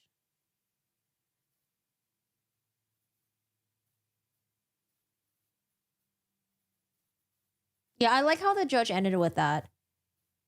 She was texting with her son. Oh, we're not going to let him win. We're not going to let him win. Judge is like, no, he won. He won. Oh, poor little boy. All right, let's watch the body cam footage. This is what I want. I feel like the justice system goes ham when there's child abuse and it results in a death. But I feel like if there's no death, I don't know, man. I feel like sometimes it just seems too lenient. Maybe it's just a Timothy Fairder case. It's just really leaving a bad taste in my mouth. But like, what was another case that happened? There was another case where there was like child abuse, and I felt like they're just like, okay, well, this happened. This is horrible, but let's really give second chances.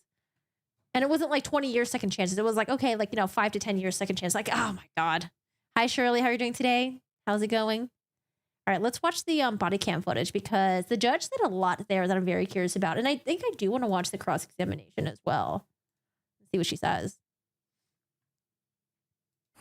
So I went down there and I said something, and I noticed he didn't wake up, and I shook him and didn't respond. Was he on the bed when you came down there? Yes. Nice looking neighborhood. Your mother used you. She's so smart. She's smarter than any of us here. She's smarter than me. She's smarter than any detective here. She's smarter than our chief of police here. She's smarter than all of us. On July 6, 2022, the Norton Shores Police Department received a call to assist with a medical emergency. Upon reaching the scene, officers encountered Shanda Vander Ark, who reported that her teenage son was unresponsive. Emergency Medical Services, or EMS, was guided to the basement, where they assessed 50... I mean, that looks like a nice neighborhood. Anyone here lives in Michigan? I thought it was gonna be like a trailer or something like that, like some like shitty looking neighborhood. It looks like a pretty nice suburban area. Houses are spaced out. It was a message between her and Paul. Yeah, I think the judge mentioned that she was texting her son Paul, the other one that she got to be involved in the abuse. 15-year-old Timothy Ferguson. Unfortunately, Timothy's body had already begun to stiffen, and he exhibited no pulse. EMS declared Timothy deceased, establishing the time of death. The subsequent body cam footage captures the initial discussions between officers and Shanda. Wait, so did she call immediately when they discovered him dead? Or was it like they kind of waited for a little bit? Do we get that answer what the time of death was, probably? As well as her other son, Paul Ferguson. Hello, ma'am. I'm Officer Stefanich. Right now, we got some people coming over to talk to you, okay?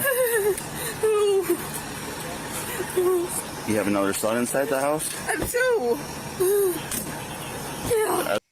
I don't know, man. The moment that the law enforcement and the medics went in there and saw the condition of her son, dude, they probably had to instant knew that there was something amiss.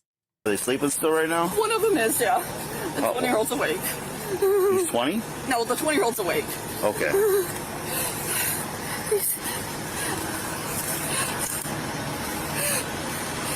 He's been wearing really loose clothes the last couple of weeks. Oh, dude, she's already in self-defense mode. Hi, Linda. How are you doing today? Because the investigator hasn't asked anything yet. Oh, man. She's already setting it up.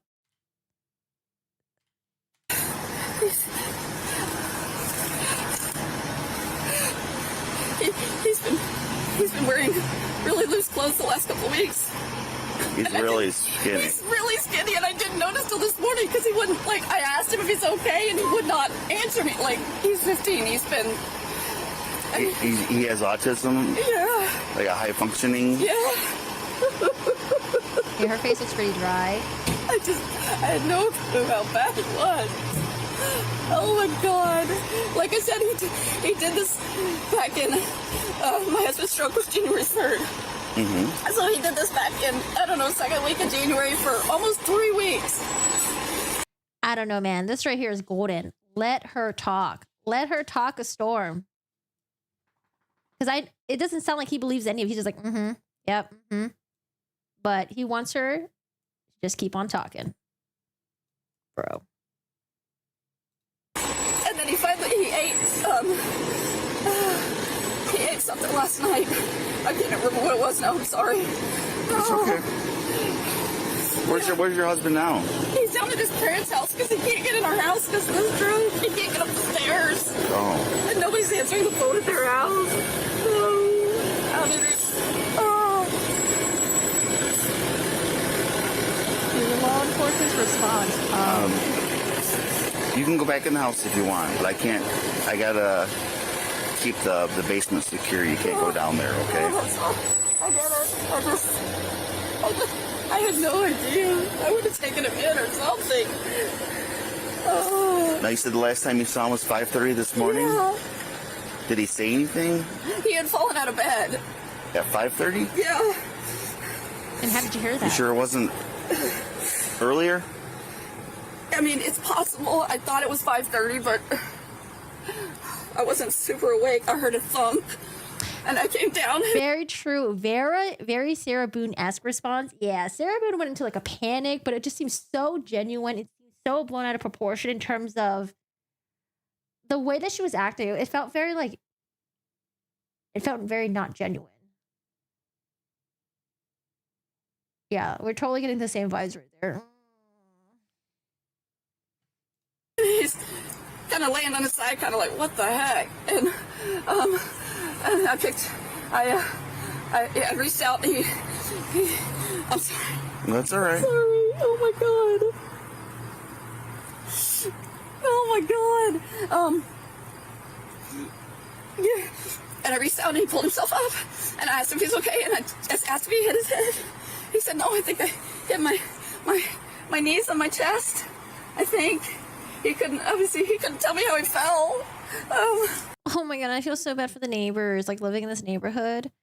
How close of a proximity they were, knowing that there was a child that was just being tortured. Oh. Oh my god.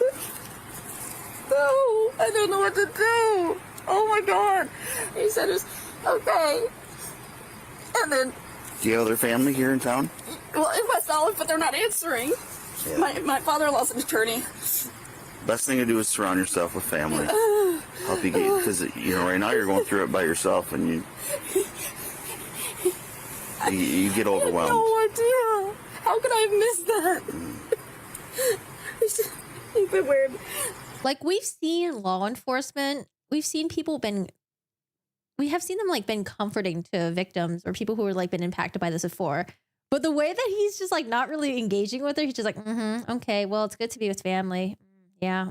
Like, I feel like he's already sniffing. This is bullshit. It's bullshit right here.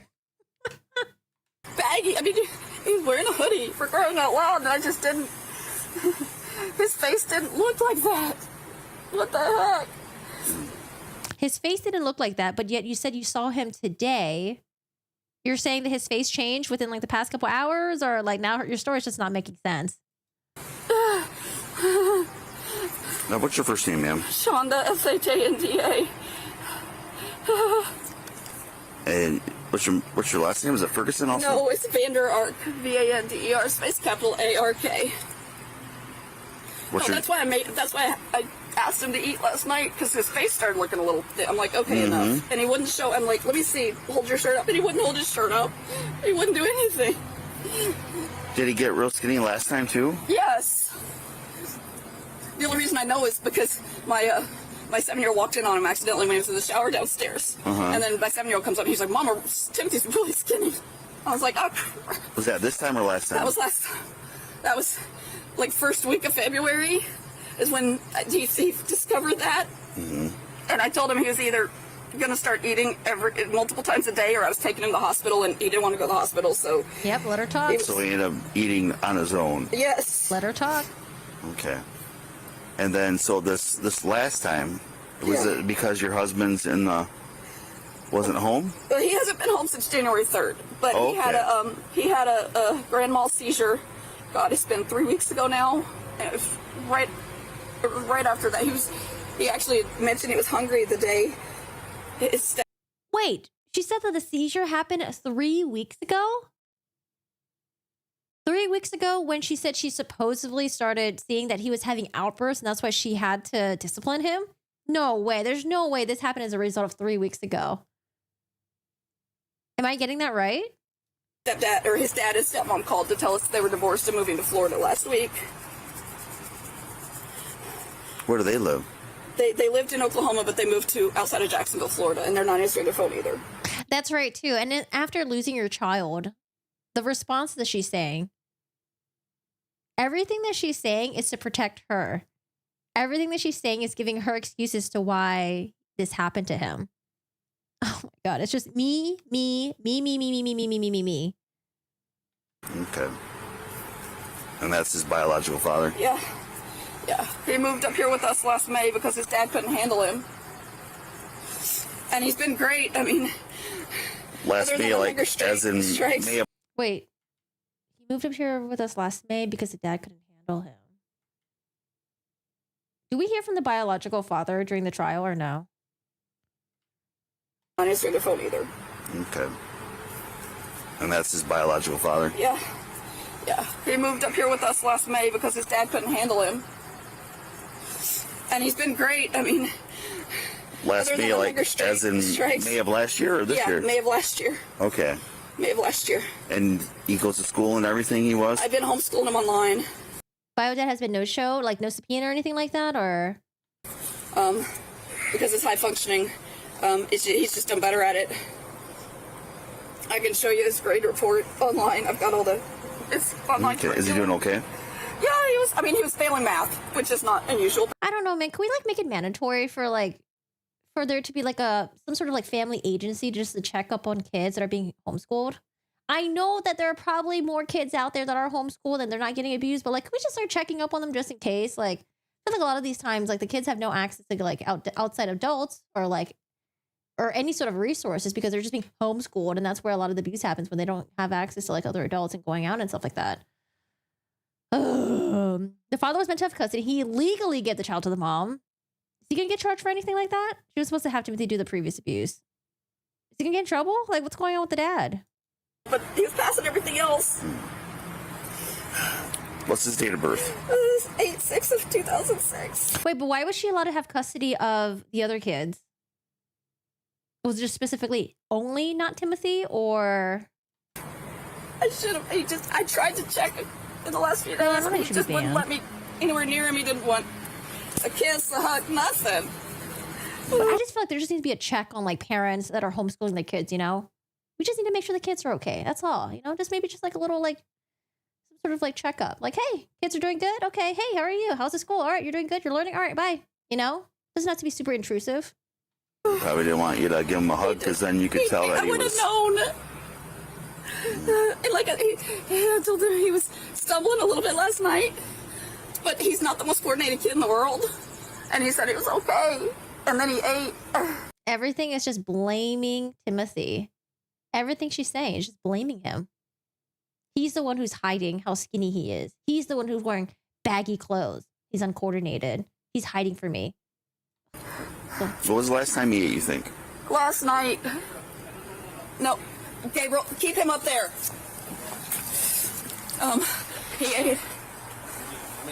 He ate toast. There's two. There's a 7-year-old and a 20-year-old. The 7-year-old was asleep. I guess he's not now. How's a 7-year-old? Oh my God. I should have made him eat. Yeah, he's not buying it, dude. He's not buying it. He's like, No. I feel like such a failure. You see there's food in the house. yeah, food in the house. Wait, oh shit. When they arrive, did they leave the padlocks on and the locks? Because I feel like, dude, they must have like, you know, like the stuff screwed on in order to lock it. I wonder that's like unscrew all the locks and stuff like that. Oh man, they must have saw that. She said there's food all over in the house. Yeah, there was food that like you didn't give him access to. Food that you withheld from him. Food that you locked away. Where does he sleep at? Right there? In that room? That loft bed. Okay. So notice there's another loft bed in another Yeah, that's room. my 7-year-old, but he's been sleeping with me since the youngest is my husband's and mine. Mm-hmm. And he's been sleeping with me since his daddy had a stroke. Okay. Because he's scared. And I offered to let Timothy move in there but he wanted to stay in his bed. The other people living here that were clueless, the older brother who was like 18, 19, she got him to participate in it as well. There's an 8-year-old kid who I don't know anything about. And then her 2 other children were already grown at this time or living with their dad. I think the oldest son was probably doing his own thing already. And then the sister, maybe she was living with dad or maybe she was doing her own thing. Oh my God. No. I should have made a beat. I should have done something. Can they really hide that from me like that? They can hide a lot of things from Oh you. my gosh. What's your date of birth, ma'am? 3/13 of 79. What's your phone number? I'm sorry. Area code.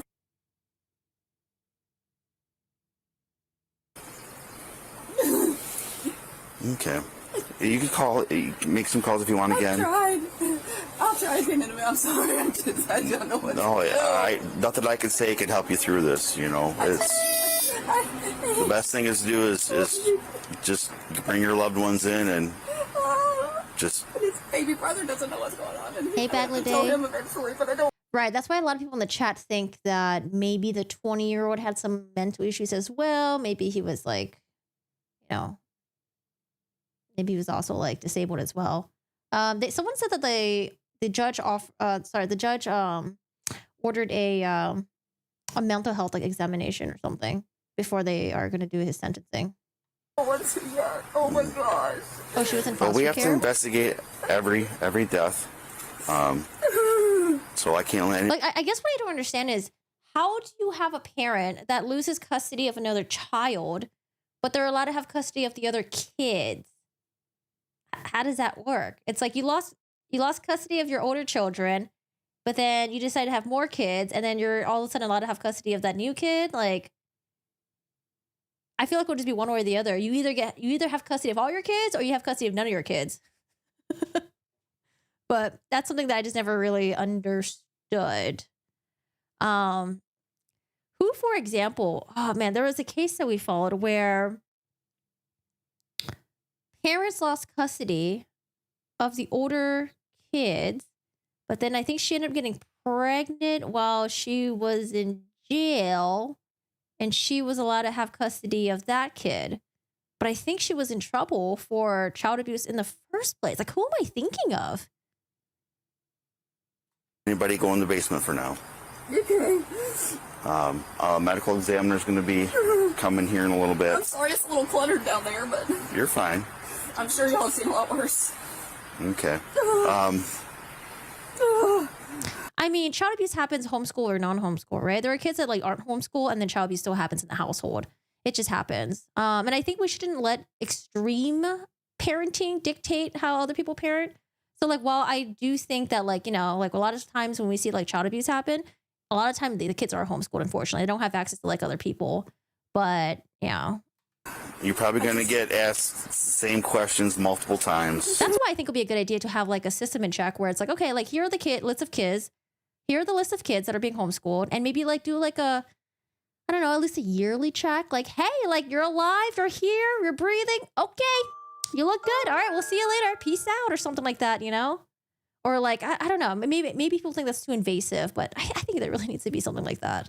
So I'm sorry for that. It's fine. I just, like I said, I feel like Mary Lou, woman who slept with the one kid and got pregnant with her. No, not that one, because she wasn't in.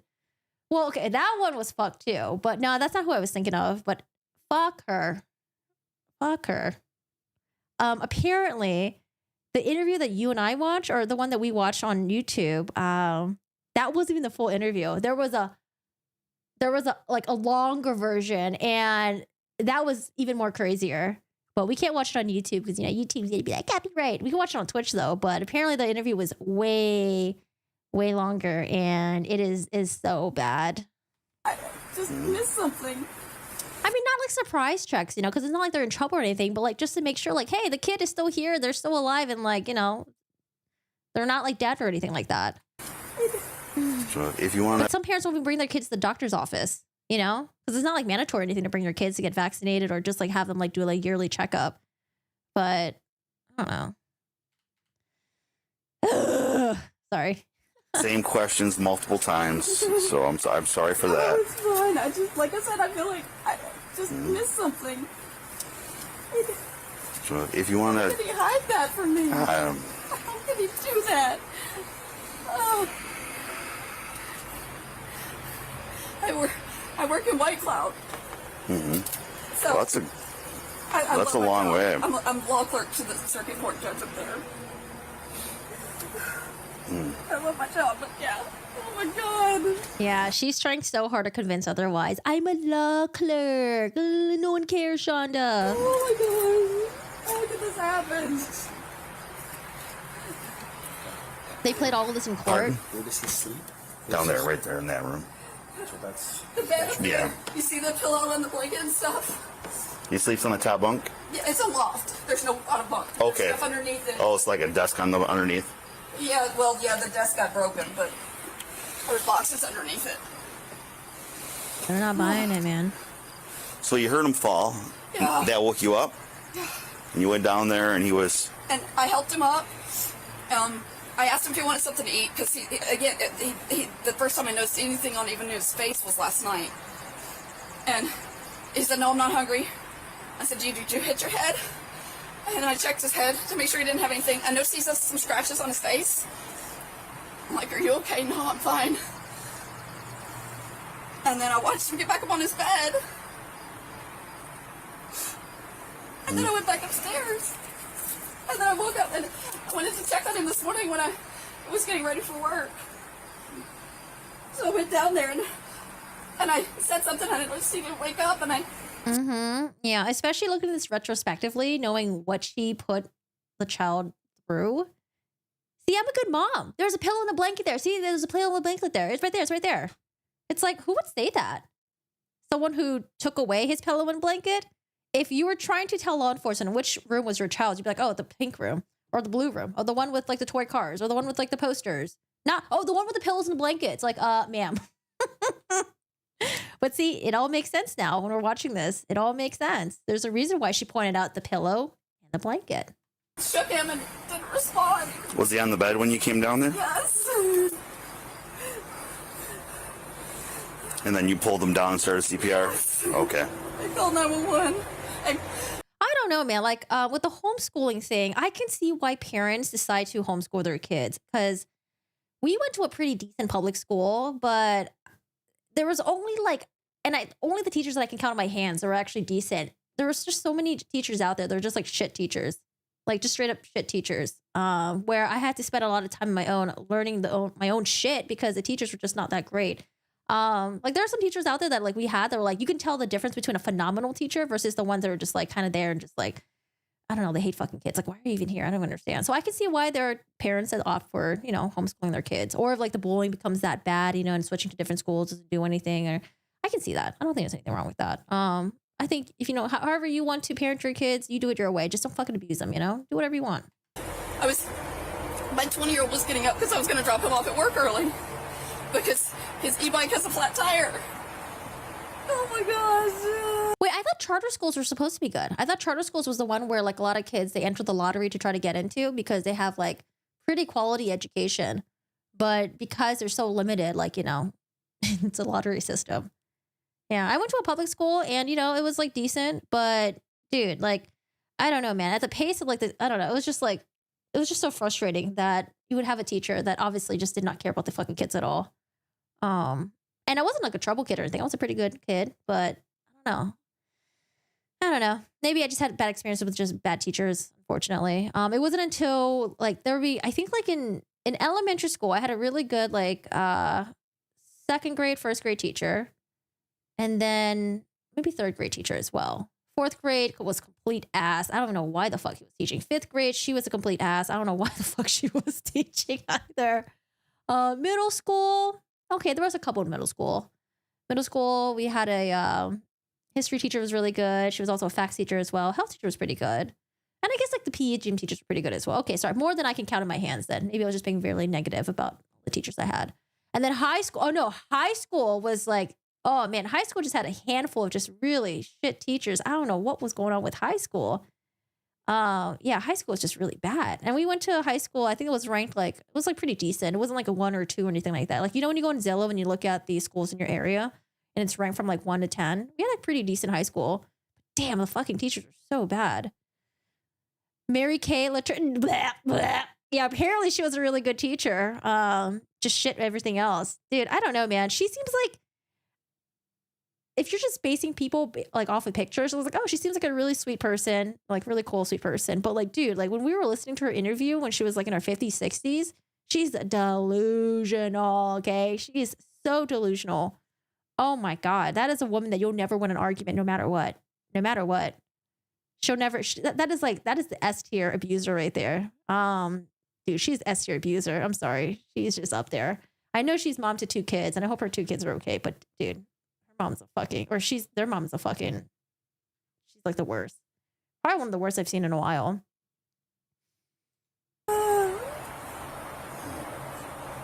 I should have noticed this. I should have seen this. Oh my gosh. All right. Just because you were once a kid in school doesn't mean you have qualified or knowledge to teach. I went to doctors before and had surgeries mean I can start being a doctor. I don't know. I mean, like, I don't know. I don't know what it is. It could be like the stress of you're one adult. You've got like what 20 to 30 to a kid, like I don't know, 20 to 30 kids to like watch over. I don't know. Maybe like as the years go by, you just start getting a little bit jaded. You just start hating kids. I don't know, because there were some teachers that we had that just like straight up just hated kids. Because I would think back about like how the kids in my class were treated. I'm like, man, like that's a really harsh way of treating a 2nd, 3rd grader. Who speaks to a kid like that? I don't know. It was like really weird. Maybe they're just having a bad time in their life or something like that. But I don't know, man. There's some things that just happened. I was just like, dude, that was just not right. But it is what it is. In my day, teachers could spank you with a wooden paddle. Dude, I'm so glad that we didn't have to go through that. My mom would get spanked by her teachers as well. She would wear like newspaper in her butt. That way when she would get spanked, it wouldn't hurt. But yeah, that's, ugh. Yours just won't shut up. That doesn't sound that bad. I don't know. I would have teachers that would just like, were just straight up mean. So mean. I remember this one time when you're like a school safety patrol, right?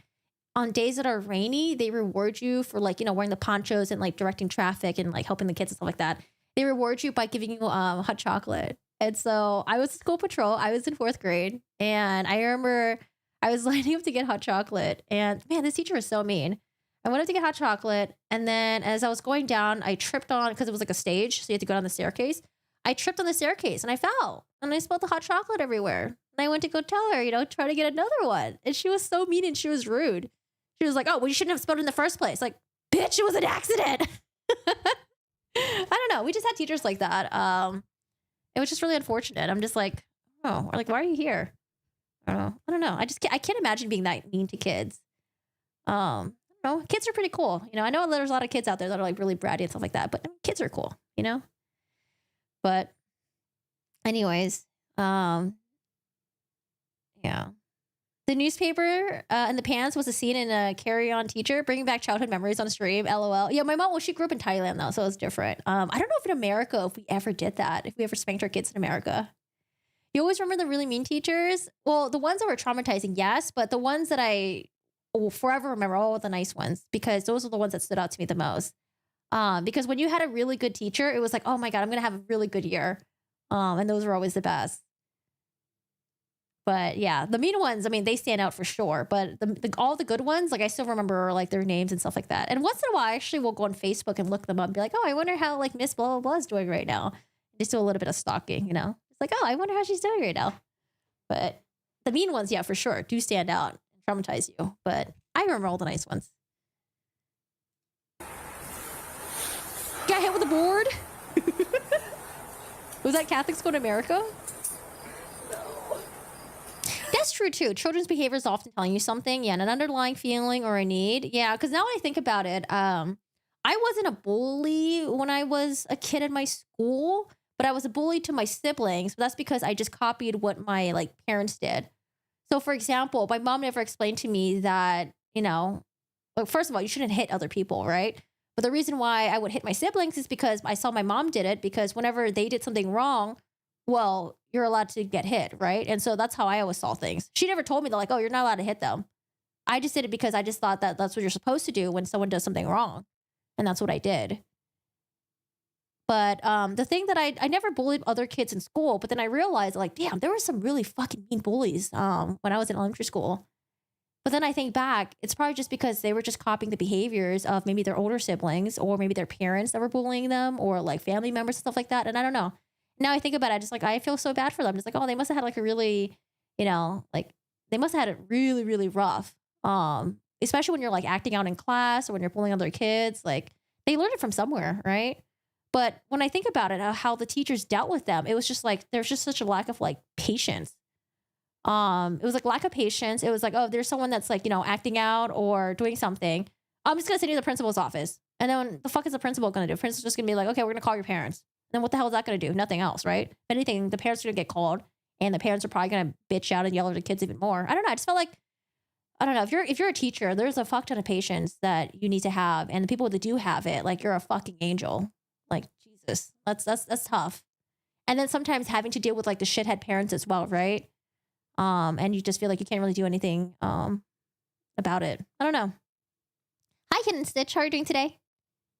Corky bully confirmed. I wasn't a bully to other kids, but to my siblings, yeah, for sure. But I don't know. I mean, my mom didn't really tell me like not to. It was just weird. I don't know. People are weird. Sleep deprived. Oh, dude, that was a huge thing for me. I don't know why, but my mom and her boyfriend, they would fucking karaoke. They would start karaoke at like 9, 10 p.m. Like, I'm not saying like, oh, they're karaokeing quietly in their rooms or in the basement. No, they were fucking karaokeing, blasting the music in the fucking living room. And we would just get no sleep. It was just so fucking weird. And I just thought that was normal. Until now that I'm an adult, I'm like, dude, like, what the fuck was wrong with them? It was like karaoke nights, or it would be like getting into like a massive argument where things are being thrown. I'm just like, what is wrong with these people? Jesus Christ. And that's why I think I always had like such horrible sleep issues. It's because I didn't know how to get good quality sleep, because that wasn't a thing. And then also I would get no sleep. And then when you have no fucking sleep, you just be sleeping in class all day. You would learn nothing. I don't know. There's just so many things that I'm just like, yes, like I know that we came from different generations, but I don't know, they're just fucking idiots. Like, so fucking stupid. Like, I don't know. There are just some parents out there that are just really fucking selfish and they only think about themselves, which is weird. I don't know. Weird stuff, man. Weird stuff. That's why I hate karaoke. It reminds me of my parents. Your principal? Oh, I had a principal that hated kids too, and I didn't understand why she was a principal. She was so mean. We had this really nice principal. I think her name was like Miss Morrison. She was so nice. She was super cool. And then she left, and then we had this like really mean, evil, decrepit lady. Like, she was so evil. I'm like, why are you a principal? Jesus. Yeah, in Thailand they do that. Yeah, in Thailand they I mean, they don't do that anymore. I think like if you go to, because in Thailand there's like public schools which you don't really want to send your kids to. You want to send your kids to like the quality education, but you have to pay for it.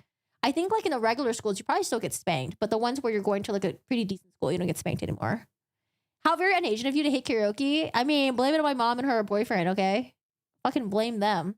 I don't know. I can do karaoke like, sometimes with my friends, but like I think like I had a deep root hate for karaoke because of them. We have people coming to talk to you called victim services. They'll help you through Thank you. the Dr. grieving Shanda. process because Please. I feel. He's really good at hiding stuff. That's part of the reason his dad couldn't handle him, is because he kept lying about stuff. how old is he? 15. 15? He'll be 16 in August. Oh. But his dad texted me last May and said, His dad texted me and said, I don't know, everything's just victim blaming. So gross, so disgusting. Like, you're the one who caused all this. can't handle him anymore. I have to send him to live with you. And I'm like, yeah, sure, absolutely. Why was that? What did he do that? He was lying to him. He was destroying things. Is he hard to deal with? I don't think so, but Like, why would this be your memories when your kid passes away? You just talk shit about them. This is so Sarah I'm Boone. stricter than his dad. Mm-hmm. So I don't know if that, I mean, He's still charged for the bad lying's acting. been a problem. What's the sentence for bad acting? But nothing major. Yeah, nothing crazy. No. He's All teenagers lie. tripped down the stairs a couple of times, like just half the flight. And then later he came back to me, admitted he did it intentionally. But I've asked him, I'm like, you're trying to hurt yourself? Oh, is she trying to explain away the bruises? This is Shanda trying to be cunning. And you know, I don't have doubts that he's tripped on the staircase before, but it's probably because they pushed him. Or he was too weak enough to even go up and down the staircase. Or didn't I hear that the judge would say that she would punish him by making him go up and down the staircase nonstop? At some point, you're probably really tired and you do trip. Dude, she's trying so hard to explain everything. All the bruises, the death, the malnourishment. He's like, no, I just wanted to see what would happen. That's the way, a lot of times, he wants to see what would happen if he does stuff. And, oh my gosh. And I guess he's prescribed ADHD medicine, but he's not taking it. Yeah, because he wasn't able to sleep with it. And he was doing really well, and he asked me if he could not take it, and I said, okay. And it was killing his appetite. That doesn't help. He quit taking it about the time of the first hunger strike, because when he finally started eating and he was. Wait, is this the first time that she mentioned the hunger strike? Sorry. I can't believe she was trying to say that he was on a hunger strike. I mean, which is it the hunger strike or is it her? Oh, sorry. I didn't even adjust my camera. My bad, guys. Guys, I'm so sorry. I wasn't paying attention. I'm so blown away by this horrible acting. And it was killing his appetite. That doesn't help. He quit taking it about the time of the first hunger strike, because when he finally started eating and he was. But he did eat last night, you said? Yes. He had some toast with butter on it. That's what he had. That's all he wanted to eat. He said his stomach was a little upset. He didn't want to eat anything else. Right? With like Wendy Adelson, you know? Like sometimes when you might be a little bit guilty, you just overtalk a little bit, you know? You just blurb everything out. Hey, Shaggy. Yep, no snot. I'm gonna go check on the other kid. Yeah. No tears. Sure. I know my 20-year-old's got my 7-year-old, but still. She looks pretty fucking well fed. Nope, it's. Hey. Paul. You okay up here? I'm sorry, Splutter Joe. I'm really sorry. Oh, ew. Ooh, ew. I knew I should God. have made him eat, but he just. Did you notice it was covering up with big clothing? You didn't notice, never mind. I love you, dear, but you never noticed it. Do you have a picture of him before he started losing weight? Yeah. Dude, this is so cheesy. The fact that she's trying to talk to Paul and like get that narrative in by getting Paul involved as well. Oh my God. Oh my God, why are people like this? She's a lawyer. She should know how to shut the fuck up. I mean, Wendy. I love it when they talk.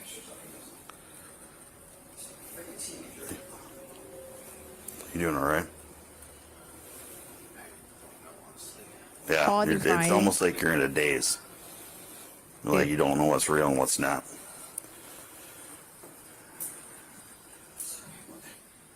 Hey, have you been talking to him at all recently? I talked to him yesterday morning to get him up. That was right basically when he started. Okay, so how long ago was that? Did you know that he was in this hunger strike? I will say though, their house seems cleaner than mine. The house that we lived in with my parents, it was a fucking mess. Like, it was so nasty. It was so gross. I don't know, man. I remember when we were in like middle school, high school, my siblings and I, we would feel so embarrassed to bring people over. But we still wanted people to come over, you know, because we wanted people to hang out with us. But like, dude, it was so nasty. Like, it's to this day, it's still very, very, very gross. I think did I tell you or not? I don't know if I did or not. I don't think you did. Because he's skin and bone. I know, and I just, how did he? He's really. Well, he doesn't communicate with him hardly at all. Like, they say hi and they don't. Yeah, he's. Are you guys full brothers or half brothers? They're full. The only half is the one that's in there. Okay. We are full. Yeah. Damn, not even like stepbrothers or anything like that. I might as well get your name while I'm here. You're probably going to be asked this 1,000 times, but Are they gonna go to the room where Timothy slept in?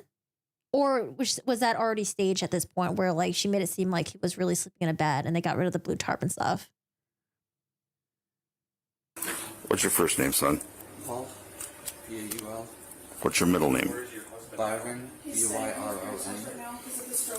And last name? Ferguson, F-E-R-G-U-S-O-N. Nobody's answering the phone here. What's your date of birth? 04 or 10th of April 2002. You have your own phone number? I recently got a new phone, so I want to look at my new number. Hold on, I'll find it for you. She already placed a pillow in the blanket by this point.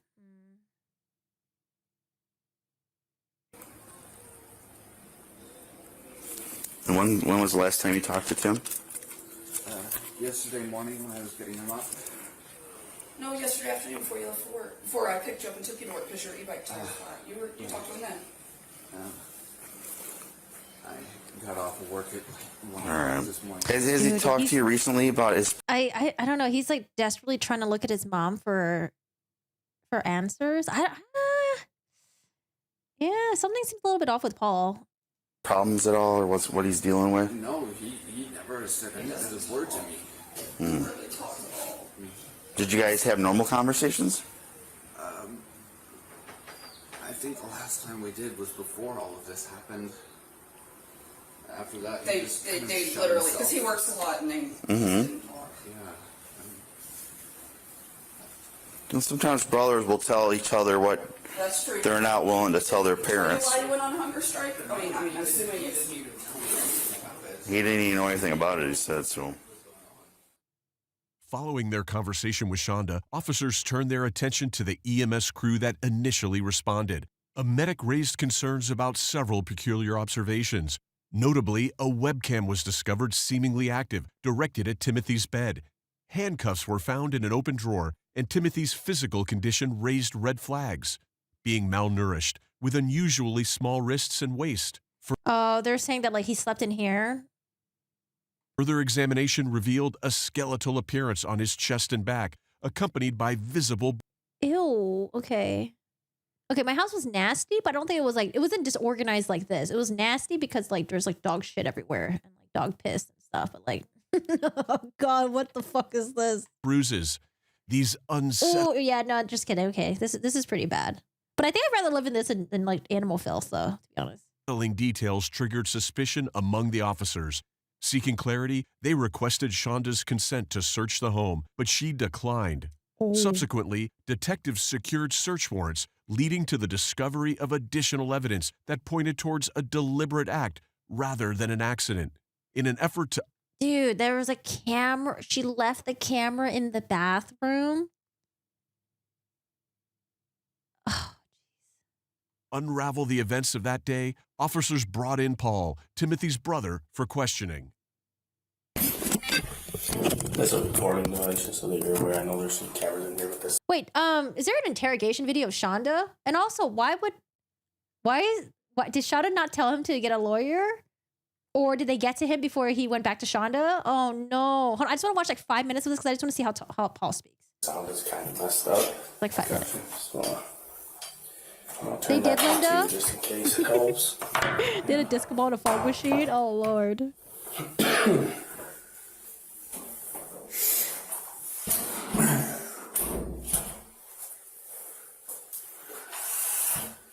You came down here with Officer Stephanie, does that sound right?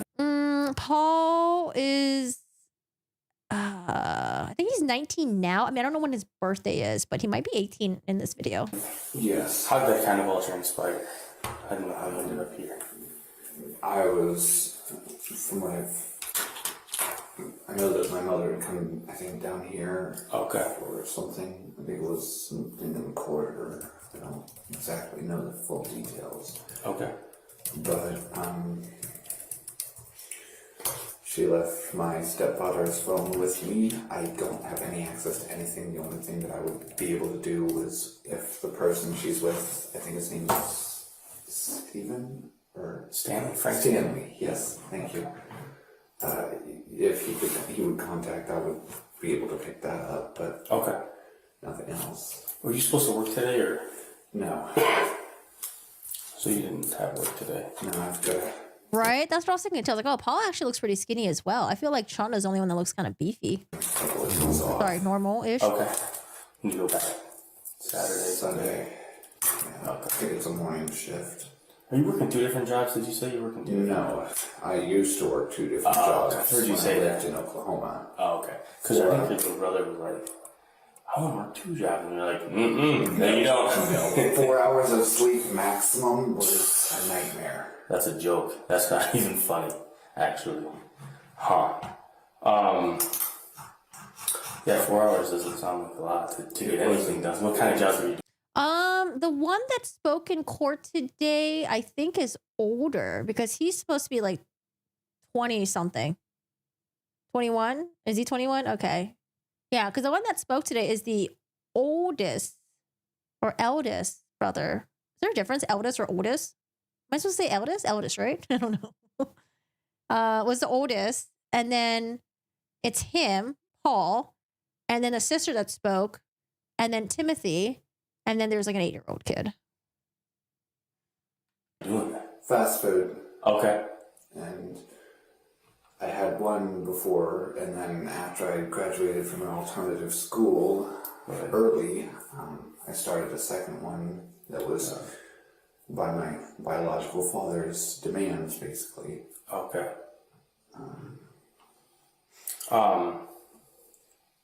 Have you talked to him at all recently, biological father? Does he know about what's going on? Or? I don't think quite yet. Last time we talked to him was last week. Okay. He and my stepmother got a divorce. Yeah, he's a 20-year-old. So they called and let us know about all that. What is your relationship like with him? I mean, do you associate with him at all, or not really? Not really. I found out that a lot of what he's told me about my biological mother up here was nothing more than blatant lies. Okay. He said that she didn't care for me, that she never wanted to see me, which were both lies. It was just... So maybe the father was an asshole and this kid had no other good adult figure to look up to, unfortunately, and he just clung on to his mother. The control freak. Okay. And he's very manipulative. Okay. My stepmother's names were never even on anything for like paying bills or for school stuff. It was all him. Okay. Yeah. So he's very much in control of everything. Yes. So. And, I know that night Timothy did eat because we had pizza. He had 3 slices. I want to stop you for just a second. Yes, sorry. That's okay. I don't want to talk anything specific about the case just yet. Okay. Since the police showed up at your house and they brought you down here, I want to provide you some rights before we talk about that sort of thing. What I do want you to know, though, is that we went through the phones, okay? Okay. And we're beginning to go through the phones, and there's a lot of evidence in the phones, and I know that you're kind of aware of communication between yourself and your mother. Yes. And those sort of things. And that's kind of what I want to talk to you about. Yeah. But, I mean, certainly those are very serious things that you guys are talking about. Yeah. And, I mean, from what I saw, it sounds like you were compassionate and that you cared about him, and you sent some pictures that were like, he's looking too skinny and we need to feed him. And, you know, there's sometimes you got frustrated, but at the end of the day, you kept coming back to caring. But the end result of that, he passed away, right? And he passed away from not eating food. Yeah. So, I want you to be aware of this stuff, okay? So these are your Miranda rights, right? So you have the right to remain silent. Anything you say can and will be used against you in the court of law. You have the right to talk to an attorney and the right to his presence before or during any questioning. If you cannot afford to hire an attorney, one will be appointed at public expense to represent you before any questioning. Do you understand that? Yes, sir. Okay. When we talk about, I just jump right into it. Yeah. I know that we talked yesterday. And Yeah. I know that not everything that we talked about was the truth yesterday. That's okay. Yeah. You don't have to feel bad. You don't have to feel guilty about not telling the truth to me. Okay? I want you to just focus on yourself right now and think about what's best for you. Yeah. And let's try to get to the truth of what really happened. Hey, Brenda. Bundy killed girls in Gainesville, Florida, University of Florida, and I was at his execution in Stark, Florida, 50 miles where I lived. Wow. Brother, because he deserves that. I mean, there's clearly a lot of messages about stuff that you guys are doing with him, about what he's eating, about restricting Wow, they were able to get access to their phones that quickly from a judge. his food. How did that all work? Like, what was he allowed to eat? We stopped the food restrictions recently because we had noticed the thin. We wanted to get that back on. We didn't want Right, that's my understanding as well. Gabriel was the 7-year-old referred to as G throughout the trial. The oldest son's name is Eric Nolan. any of this. We never wanted him to be injured or hurt. I loved him so much. Yeah, I can tell that. I can certainly tell that. When you say we, you're talking about your mother. And Yes, she loved him. We wanted what's best. Yeah. The thing is, he was stuck in the past. Okay. What, so you stopped the food restriction. When did that kind of happen? Like, ballpark that for me.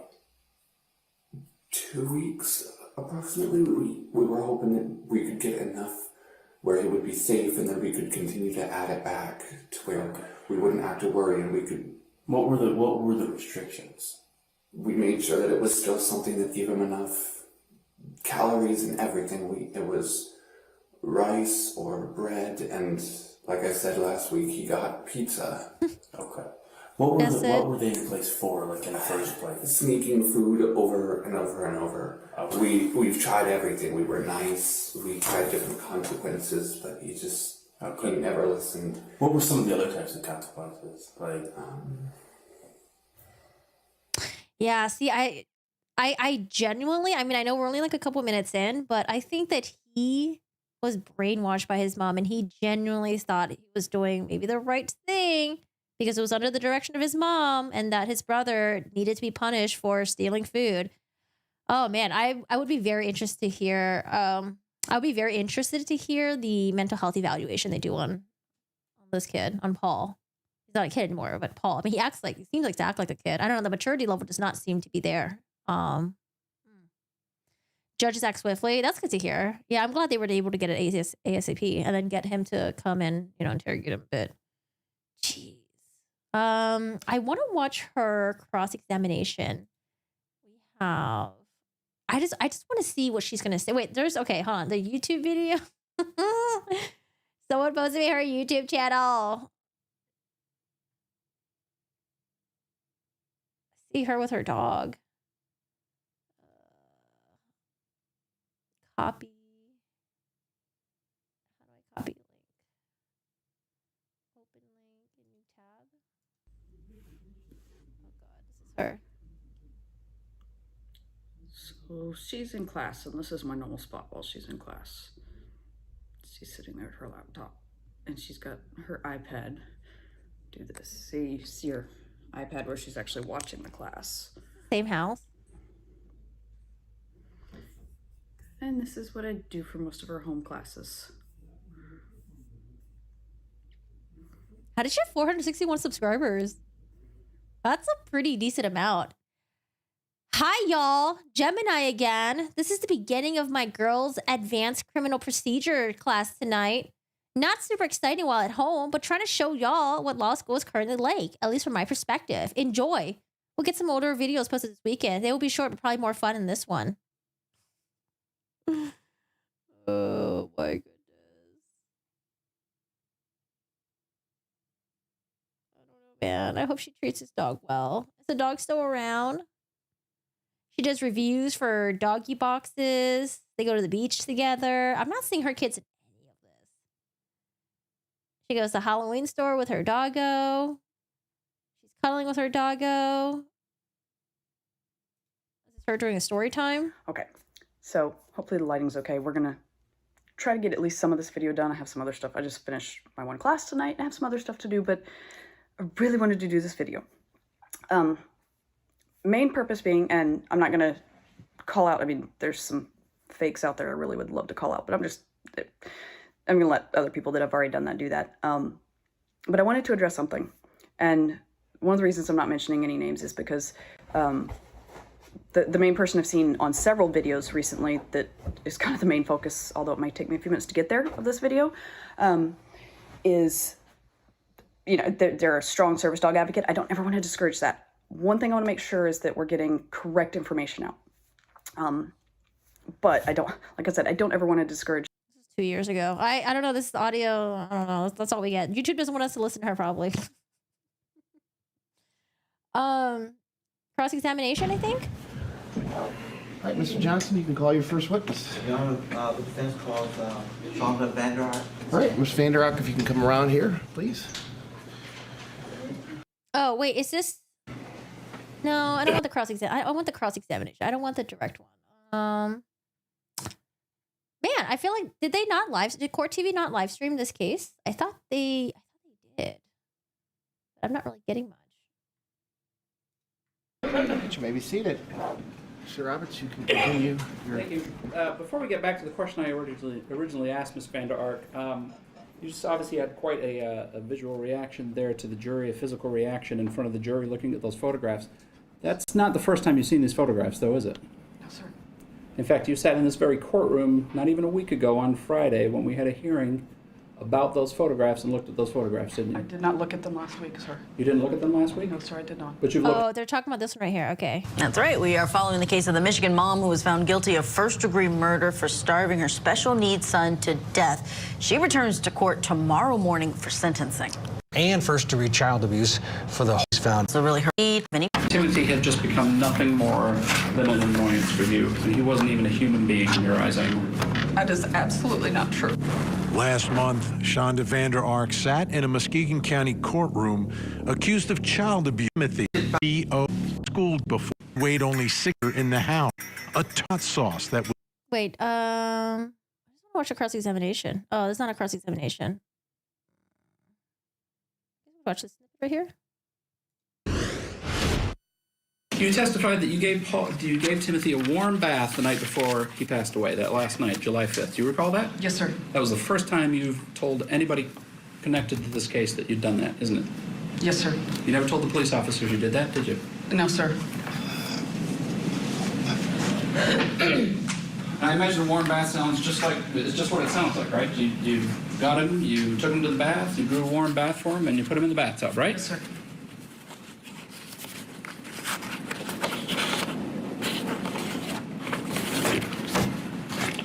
This is hours before he dies, right? Yes, sir. You look like that when you put him in the bathtub?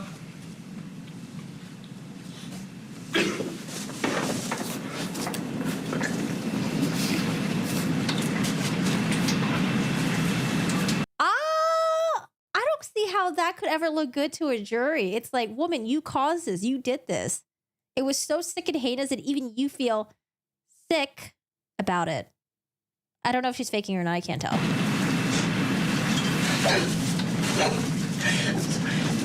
Sorts. Oh, this was the ending? I can't find the cross-examination from day one. I think I had to scrub through Court TV's live streams maybe in order to find it. But just doing a search on Google and on YouTube, I'm only getting like the small little 20-second segment. That's all that we got. I have the one where it's her the week. Oh God, get out of here. The week after. Did them before, haven't you? It was, I think it was at the prelim, and I gagged that day too. It just wasn't as bad. Didn't throw up though. No, it wasn't as bad. So if there's video from that hearing that we had last week where you thumbed through the photographs, including the autopsy photos, without vomiting, do you just not remember that as well? We didn't have the autopsy. We didn't have those photos over at our table, sir. Calling her out. It won't be on the video. I can promise you that. Well, then I'll return to my original question. Those 3 photographs depict your son hours after you supposedly put him in a warm bath. Did he look like that when you put him in the warm bath, but for the fact that he was alive? I did not look at him, sir. He was 15. I tried to give him his privacy. It may sound lame, but I intentionally look away. That's why Paul... Wait, but weren't there cameras in the bathroom? Did we not literally see a camera? Paul did most of his baths is because he's 15 and I didn't think that was appropriate. So you didn't put him in the bathtub? No, he was already in the tub. I just looked... Did you get him out of the tub? I don't remember. I think so later that night. I would assume so. Later that night? How long was he in the tub? Well, night to me is any time after work, so Okay. How long was he in the tub? I don't think it was long after I got home, but I don't know. And again, you didn't tell the police officers this when they talked to you about what had happened the night before, did you? I don't remember. Apparently I didn't. Well, so you don't remember what you told the police officers? I remember part of it, but I mean, if you say I didn't tell them, then I trust your word there. If you told the police officers that you noticed he was skinny, so you made him some bread and put some butter on it and watched him eat 3/4 of it and then sent him to bed, does that refresh your recollection about what you told the officers? I mean, I hear what you're saying. I don't remember saying it, but So you don't remember saying those things to the police officer? no, sir. And those things clearly didn't happen, did they? No, sir. How did he get into his room that night? Yeah, because he didn't get any food. I don't remember, sir. Is audio okay? Last page of the text messages. You can go ahead and read that very top text message, please. Please set your alarm for 6 a.m. I ended up dragging him back to his small room because I wasn't going to risk him having access to the tub or other things overnight. He's still trying to be stupid, but I will tell you more tomorrow while I take you to work, describing how many different ways I proved that he's still faking. He's still doing it, though. It's beyond ridiculous. Is that from Shanda to I ended her up son? dragging him back to his small room because I wasn't going to risk him having access to the tub or other things overnight. Plan was for him to sleep in the bathroom, wasn't it? I don't remember, sir. I mean, I know that in the text message, but if that's what the text message says. Okay. And you had to drag him back to the small room. Again, the small room being the closet, right? Yes, sir. Supposedly that he wanted to sleep in. Yes, sir. But you had to drag him there. Why was that? Well, dragging, I mean, that could When she say he's faking it, what were they accusing him of faking? be anywhere from grabbing a hold of an arm and because someone's not being cooperative. That can be a range of things, sir. So I don't know what I was referring to there. You've seen the video, haven't you? No, sir. I haven't seen any videos. Do you need your memory refreshed about him getting back in the small room that night? No, sir. I mean, like I said, I'll take I don't remember actually doing it. Did you physically pull him into the room that night? Yes, sir. I mean, And did you push him down onto the ground so that he was laying and facing the camera? if that's what it shows, then yes, sir. And did you position his face towards the camera? If that's what it shows, And did you tell him that he owes you the biggest apology on the face of the earth and then maybe he can get out to go to the bathroom? Fake being hungry? If that's what it shows, sir, I don't remember. And did you return a little while later because he had rolled over away from the camera so that you couldn't see him on camera? If that's what it shows, I don't remember any of this. And did you tell him you don't need to open your mouth every time you breathe, dummy, and then hold his mouth shut? I don't know what I said, sir. I mean, I'll take your word for that's what the video Oh, you don't have to says. take my word for it. Let's play the video for you. Oh, dude, she does not want the video to be played. Sir, that's not necessary. If that's what you're saying it shows, I believe you. I'm not. So you're acknowledging that the night before Timothy died, hours before he died, you dragged him, looking like that, back into his small room, positioned him in front of a camera, told him he owed you an apology, then came back later because he rolled over away from the camera and held his mouth closed and said, see, you don't have to open your mouth when you breathe. She's saying that he's fake being weak, unable to stand, being unresponsive, etc. Horrific. Okay. Dummy, you're acknowledging you did those things. If that's what the camera shows, yes, sir. You didn't put him in a warm bath that night, did you? Yes, sir, I did. But you had to drag him away from it? If that's what it says, I don't. I know that I know he had a hoodie on. Brings up the hoodie again. You said the locks on the refrigerator were there because he got into the refrigerator, and if I heard your testimony correctly, he ate a pound of frozen hamburger? Yes, sir. That was back. And a bag of chicken nuggets? A frozen bag of chicken nuggets, yes, sir. And frozen hamburger? Yes, sir. The hamburger was not frozen, it was refrigerated. But frozen chicken nuggets? Frozen chicken nuggets and raw bacon. And raw bacon? Yes, sir. Frozen raw bacon? No, it was in the refrigerator. The frozen stuff was the chicken Nuggets, that was the only frozen, yes, sir. Did you think he had an affinity for frozen food? I didn't know the only thing he ate frozen It was probably because she was already starving him before, and that's why he was just so fucking hungry that he was just willing to take whatever he can. chicken nuggets. if it's true. Is that why you sent a text message to Paul while he was in the ice bath at 3:43 that afternoon and said, oh, okay, crazy thought. Tell him if he actually sits up by himself and stays sitting up, he will get some pizza rolls. Don't tell him it's only 2, and I'm okay if they are frozen rather than cooked. Why'd you send that text message? I don't know. Don't remember that one either? No, sir. So you're not worried about him eating frozen pizza rolls if he sits up? If that's what it says. You've heard it read several times. Yes, You're not sir. doubting that's what it says, right? Yes, sir. Just another one of those memories that you just gone from your head, right? Yes, sir. So when you told Detective Peasky that the reason the locks were on the refrigerator is because he would get into them and he'd leave the doors open, that was a lie, wasn't it? No, that was also true. He did that as well. How does putting locks on fix that problem? He can't get into it then, so it doesn't get left open. You Oh, know, so he was the wasn't. only So one. you admit that he was not allowed access to the refrigerator or the freezer or to the pantry? Gotcha. As far as the refrigerator and freezer, after we put the locks on. He couldn't get into them, could he? No, not after that. Dude, she thought she could outsmart as well, them. didn't it? No, it didn't. Okay.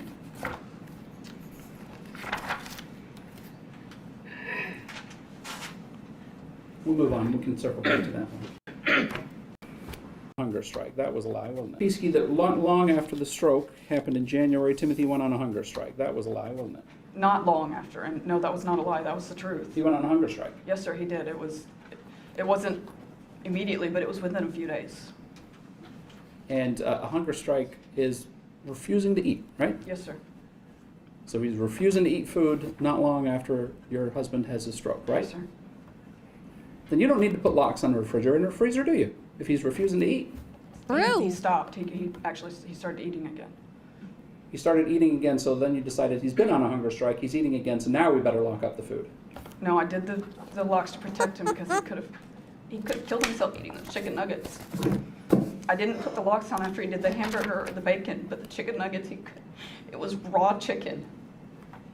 Chicken nuggets are cooked. That's what I was thinking too. I was like, chicken nuggets are usually already pre-cooked. It's the bacon that's probably not cooked. And then hamburgers sometimes not cooked, right? Sometimes they're already cooked, sometimes they're not cooked. But chicken nuggets, they're usually already cooked. They're pre-cooked. Are they? I didn't even think about that. Oh, she's playing dumb. It's okay if he has a frozen pizza roll or two, if he sits up, right? Yes, sir. Mm-hmm.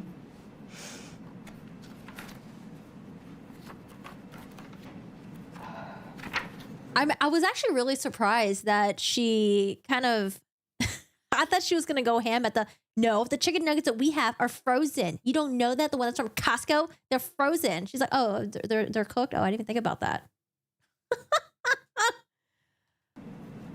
Oh, boy. February 18th, 2022. Find out what he has snuck right the heck now. Because I know he has snuck all stuff since you weren't doing what you were supposed to.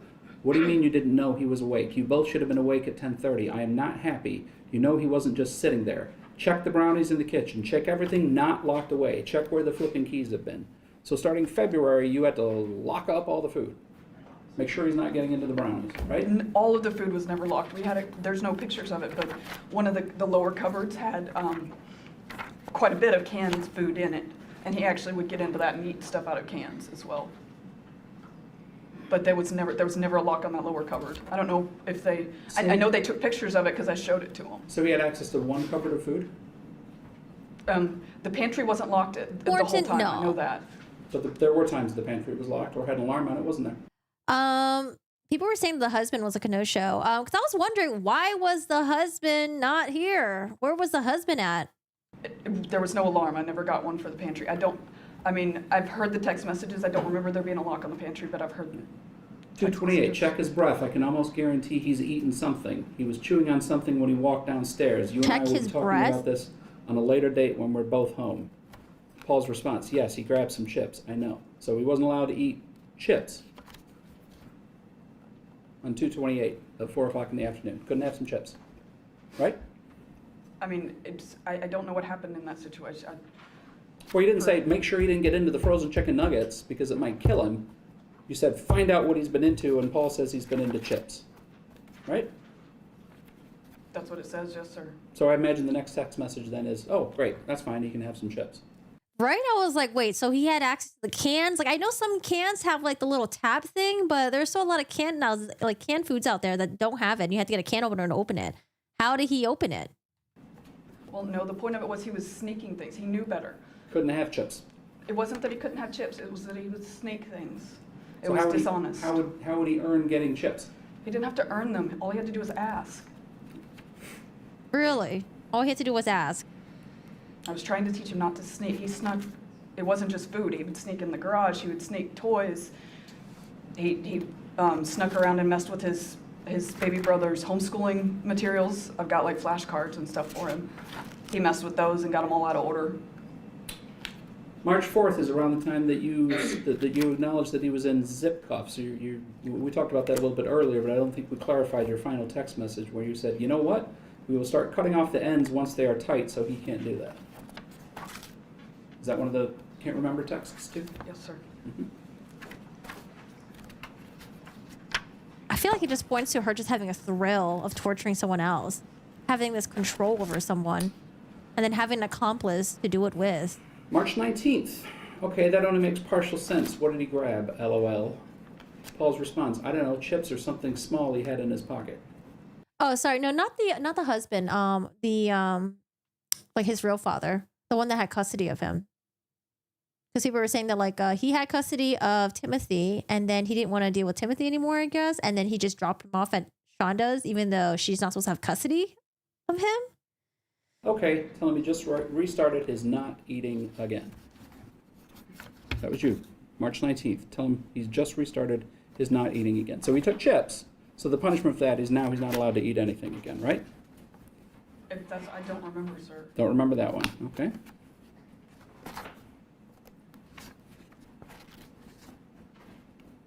Outside. Hi, Flash fan. Paul says, wall sits question mark, and they say, push him until it looked like he is about to fall over, please. That was for running up and down the stairs, wasn't it, on April 14th? If that's what it says, yes, sir. So you wanted Paul to run him up and down the stairs until he was ready to fall over. That's what the text says. What crime had he committed to warrant being physically driven until you fall over? I know, right? Oh, the flashcards are out of order. Oh, I have to re-alphabetize them all over again. Like, are you serious? No idea, sir.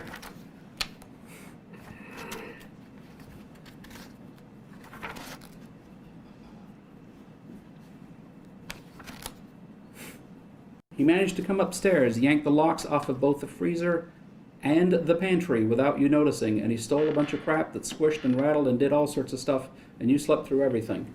KK, no devices until tomorrow, at least my lunch other than messaging, until at least my lunch other than messaging me, which would be very little.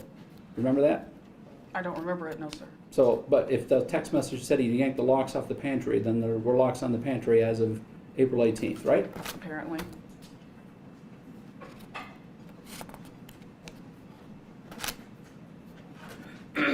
Freezer or pantry, and those locked.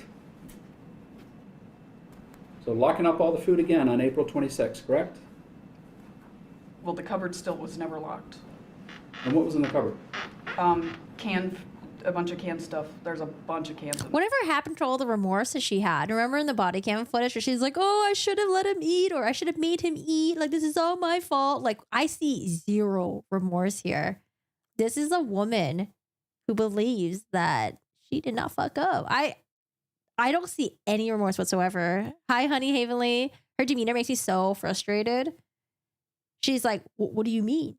What do you mean he had access to food? He could have just asked. I mean, he mixed with the flashcards. A bunch of cans in there? Yeah. So you're okay with him getting into a bunch of canned stuff? I mean, he got into it all the time. So, And how did he what, open the go to canned stuff? Drawer, get a can opener, open up the can, put it on the stove, warm the stuff up? No, he didn't. He would eat it straight out of the can. But that It's didn't worry you. weird. Huh? That didn't worry you? Well, when I discovered it, it did, but I just never put anything on that cupboard. So what caused this almost freaking caught him when all the food in the fridge and the freezer, the pantry, those locked up, April 28th? I have no idea, sir. Without having it in there, I don't know what caused it. It's likely related to the text before A that, isn't ragged, it? windy Adels. I don't know. He keeps pulling his arms down, and that doesn't set off the camera alarm, so please watch him for that. Well, why did he have his arms up? He was standing against the wall with his arms on his head. So he'd have to do that for long periods of time, right? Stand there, but he didn't have to have his arms up the whole time, but I'd set a time limit on how long he had to have his arms up. And how long? And you're watching or watching an alarm to make sure his arm doesn't go down, right? From the sound of it.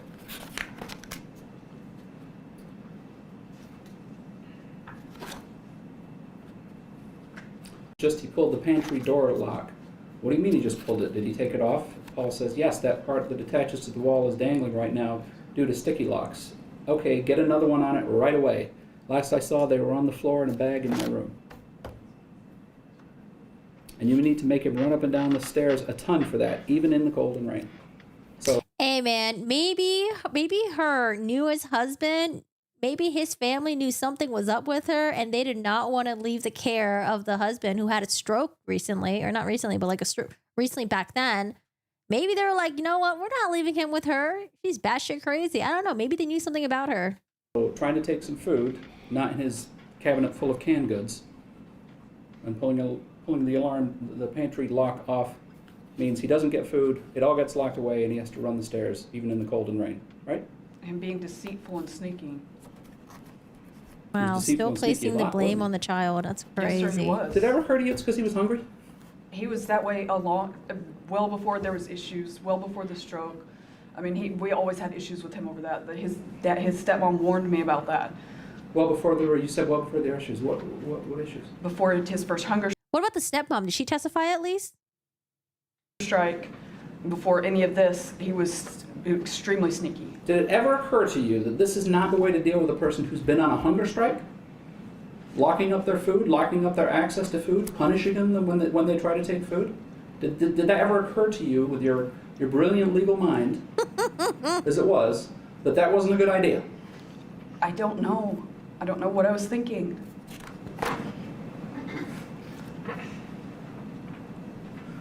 April 27th, Timothy is no longer allowed anywhere near the fridge, freezer, or pantry, or any other place where food is. So now it sounds like he can't even get into his cabinet full of canned goods, right? I mean, that's what it said. There was never a lock on that. But he wasn't allowed near it. I mean, Right. if that's what it says, I don't. That was April 27th. Just a few days before, somehow he manages to be 104 pounds, which, as we've heard from the testimony this morning, is still a good 30 pounds under average weight, right? What's custody of the 8-year-old? Well, my kids most of them are slim. Paul is 6'1" and 130. He doesn't even hit the 134 for a 5'8" person. And I lose weight extremely easily. So he at 104, he looked average.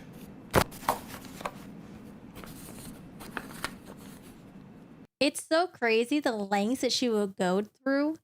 Yeah, it's crazy the lengths that she would go to just to justify everything that she's done, all the sickening things. Well, we're just like naturally kind of skinny. I mean, look at my other son. He's kind of skinny. I lose weight pretty February easy. 14th, I may need some help with it, but I am about to get a lock for the pantry door and a lock for the fridge and both freezers. And then we won't leave any food out of those areas, and he won't have access to unlock those. Okay, Paul's response. Your response, if you disagree, please say so, but he is not going to win this. I may need some help with it, but I'm about to get oh, that's the same thing. So you were bound and determined that he wasn't going to win and get food without asking for permission first, weren't you? Even if that meant locking up all the food. No, sir, I was bound and determined he would stop being deceitful and sneaky. He is not going to win this. Because he was being stubborn. He kept sneaking. He snuck stuff. We found out, actually, it was well before the stroke. Paul discovered it. This was before his first hunger strike. I mean, before anything.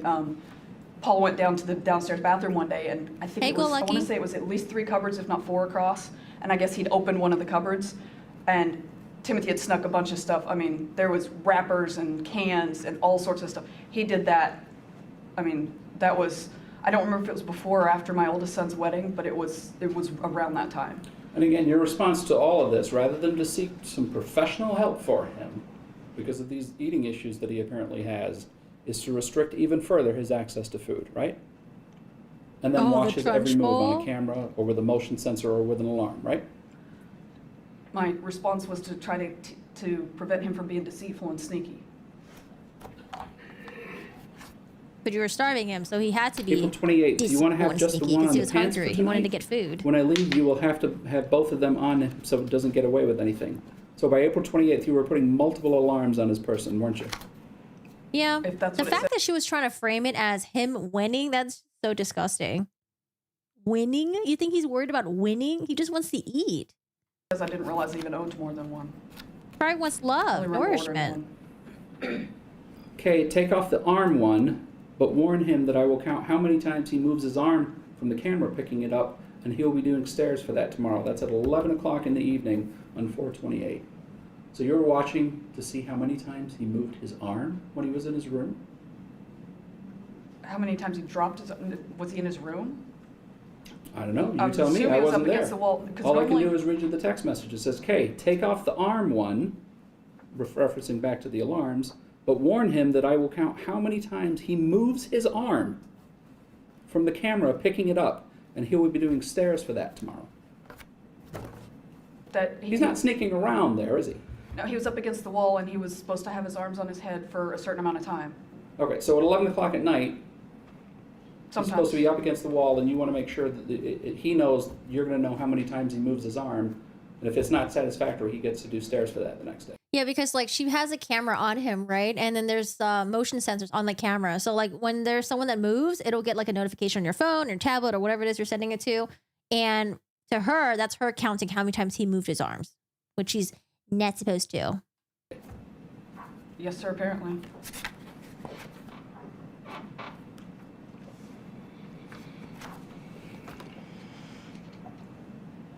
And what's infuriating is y'all saw her in the body cam footage. She was well fed. April 29th. What did he eat? I ate my burger already. Paul's response. He ate the crust. You remember what your response was? I don't remember. I heard it the other day, but I don't remember sending that. Go try to make him throw up, please. What? That was your response, wasn't it? If that's what it says. Don't remember?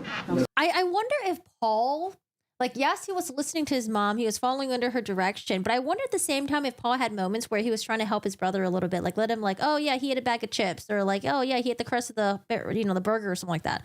I wonder if Paul tried to help him out at times. But at the same time, he was also conflicted because he was also being told what to do by his mom. And because I don't know if I really buy that Paul is just like a straight up, like, evil, sadistic, like, monster. I think there's some whole other shit going on with Paul, but...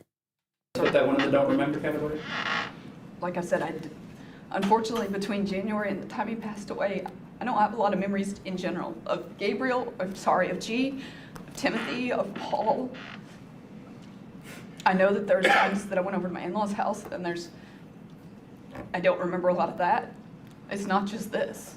So the crime he committed here, just so we're clear, wasn't sneaking frozen chicken nuggets or a bag of chips. It was eating the crust of what sounds to be an already half-eaten burger or an eaten burger. And I wonder if Paul also was subject to the same treatment. Because I don't know, I can't really see Paul as being someone who would do a really good job at advocating for himself. I don't know. Like I said, I've only seen like a couple minutes footage of him, so I might be judging way too much. But I wonder if she also did this to Paul. And your response to that is go make him throw up, please. If that's what it says, and the crime was, again, it's being sneaky and deceitful. It was never about it wasn't about the food. It was because he every time we turned around, he was sneaking something. It wasn't just food. He snuck toys. Like I said, he snuck batteries. May 5th, did Timothy work hard enough to sleep tonight so you and I can both get some sleep? He will still have to work super hard tomorrow to earn the same, but wanted to ask about tonight first. Do you want to explain how that falls in with your statement that Brainwash, how he was raised a little bit? Yeah, maybe. I actually do remember that. Timothy asked if he could trade off not getting to sleep for something else, and I had him doing chores. There's a lot to unpack in that sentence, so I think I'll just start at the end. So he had to ask for permission to sleep. No, right? this was because he had kept us up. Like I said before, he had kept us up, so he wasn't going to get to sleep. And he asked if he could trade that punishment for another punishment. How was that not having to ask for permission to go to sleep, Ms. Vander Ark? It wasn't because it was a punishment. It wasn't anything about, he didn't have to ask to go to sleep. Yeah, I'll do something else if you let me sleep, right? It was trading a punishment for a punishment. That's.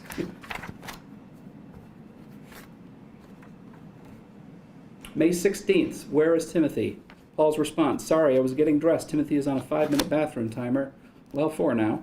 And your response, why is he on a 5-minute timer? He doesn't get 5 minutes. He gets 60 seconds unless he needs to poop, then he gets 2 minutes. He only got to go to the bathroom for 1 minute or 2 minutes, depending on what he had to do? I don't remember. I don't remember ever enforcing that, but obviously I sent it. Oh no, we're getting like, this is like the Amber Heard level. Like, I don't remember saying that, but I mean, if it was sent, I mean, maybe it was sent by me. Doesn't that strike Hi, you Ben. with everything else that happens? It's just cruel and unusual to tell a child, heck, to tell anybody that you only get a certain amount of time in the bathroom? That doesn't strike you as cruel? It's not argumentative. It certainly Dude, so she can answer the question, so but certainly the way it's phrased is an argument. I want to know if she thinks it's cruel to It's simply argumentative. If cruel. But your response to that, go to the bathroom on a timer. Yes, sir.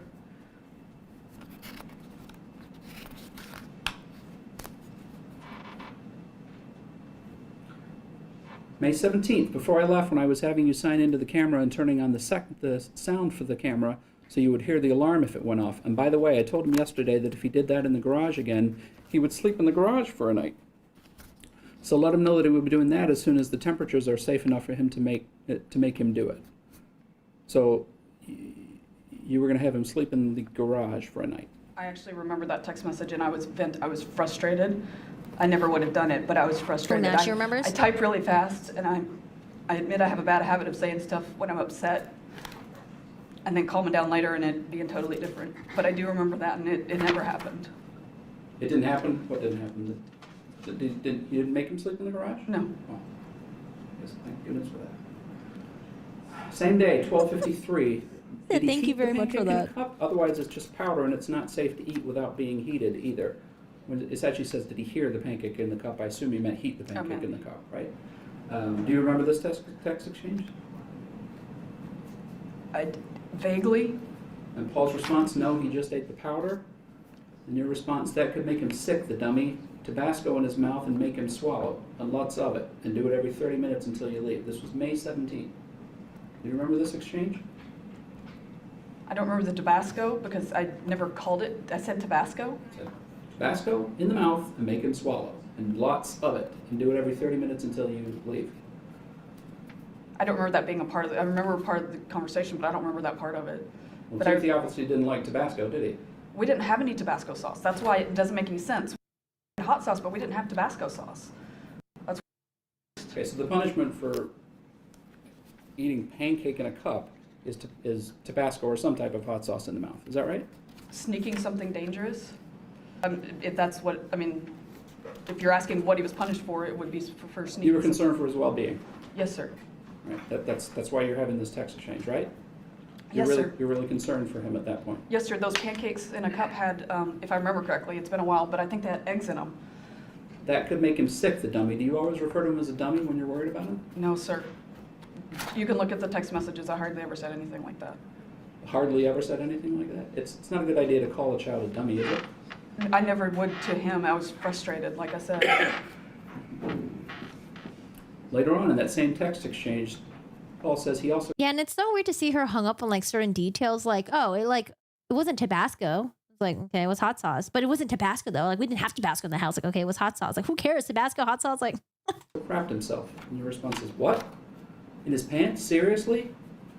Paul, unless she's trying to say that she didn't send a text message, but she's not saying that. In the garage with nothing on below the waist. Just make sure the garage door stays closed, and then he can stand down against the wall with nothing on below the waist until you leave. Just please make sure G does not go downstairs at all while he's standing there like that. Break that up again. So make him do the work in the garage with nothing on below the waist. So his punishment for having an accident was that he had to do chores without pants and underwear on, right? If that's what it says, I don't remember this. That's pretty humiliating, isn't it? we watched the body cam footage, and she brought up the how he was wearing baggy clothes to conceal how skinny he was, how he was on a hunger strike. So I don't know if she had that like, oh shit moment and the regret. It was just like, oh, it's going to be such a headache for me to deal with. I mean, he was by himself. It wasn't, I would never, I mean, I don't remember this at all, sir. You don't remember that at all? No, sir. But you did have the presence of mind at that time that says, just make sure the garage door stays closed because you don't want anyone seeing him doing that, do you? Well, I didn't want the garage door open ever because we had a lot of stuff out there. No, because you didn't want your neighbors to see. You didn't And then want him you to can stand escape. against the wall with nothing on below the waist until you leave. So in addition to cleaning the garage, then he has to stand against the wall with no pants and underwear on, correct? I mean, if that's what it says, I don't remember this. Please make sure G does not go downstairs at all. Don't remember that either. No, sir. Didn't want, but you physically typed these words into your phone and sent them to Paul to make sure that G doesn't see Timothy like that, right? Yes, sir.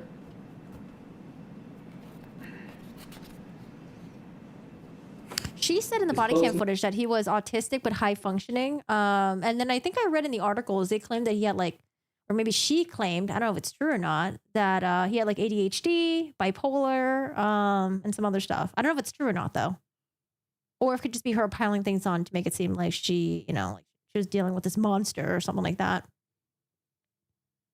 Need to be washed It's her not wanting to admit to it, I feel like. If that's what it says, she doesn't want to admit to it. right away, but he gets to be without anything below the waist for a while today. Did he say why the heck he did that? And Paul's response is he said he didn't want to disturb anyone. He had to ask for permission to go to the bathroom, didn't he? No, sir, not usually. If he was on the wall, he did. Because he was supposed to be standing still.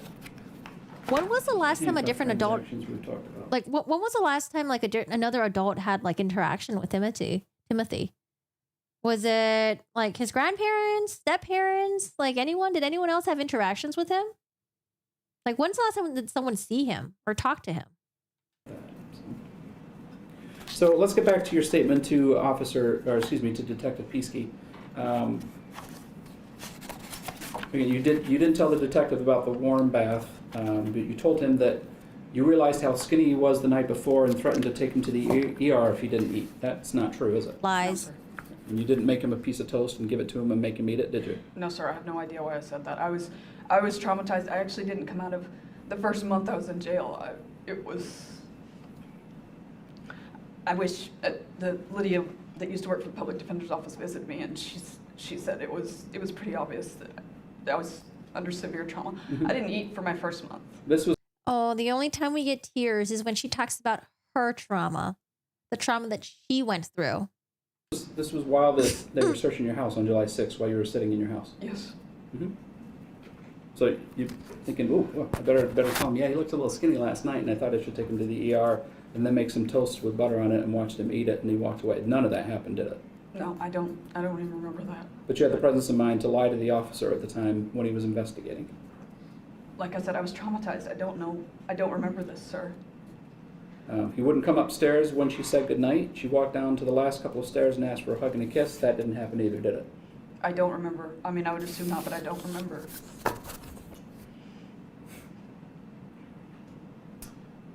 Yeah, is it like when people eat like the one chip challenge and stuff like that? Is it the same like Scoville level? Because like I know people who would eat it and then they would feel so sick. They would have like intense vomiting, intense diarrhea. It would be really painful to the point where you think you have to go to the ER because it's like you're just like dying, it feels like. In fact, you're acknowledging that video that shows you dragging him into a small room, looking like he does when he dies, calling him a dummy for breathing with his mouth open, is actually what you did to him the night before he died, right? If that's what it shows, I don't remember, sir. Your statement to Detective Peasky continues. She got ready for work in the morning and went to check on him. She said his name, but he did not respond. She put her hand on his chest and he was not breathing. She remembered her 20-year-old son, Paul, helping her get him off the bed. That was all a lie, wasn't it? Yes, sir. You know where he was when you found him that morning, right?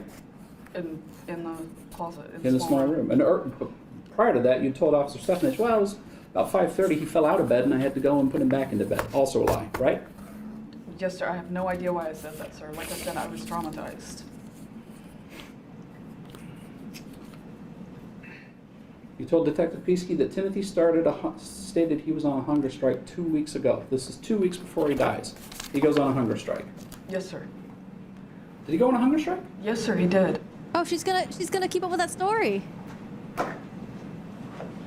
Show me the text message between you and Paul where it says that he's on a hunger strike. I don't know if I ever texted him about it, sir. We talked about it, but I never texted. I mean, if it's not in there, I don't.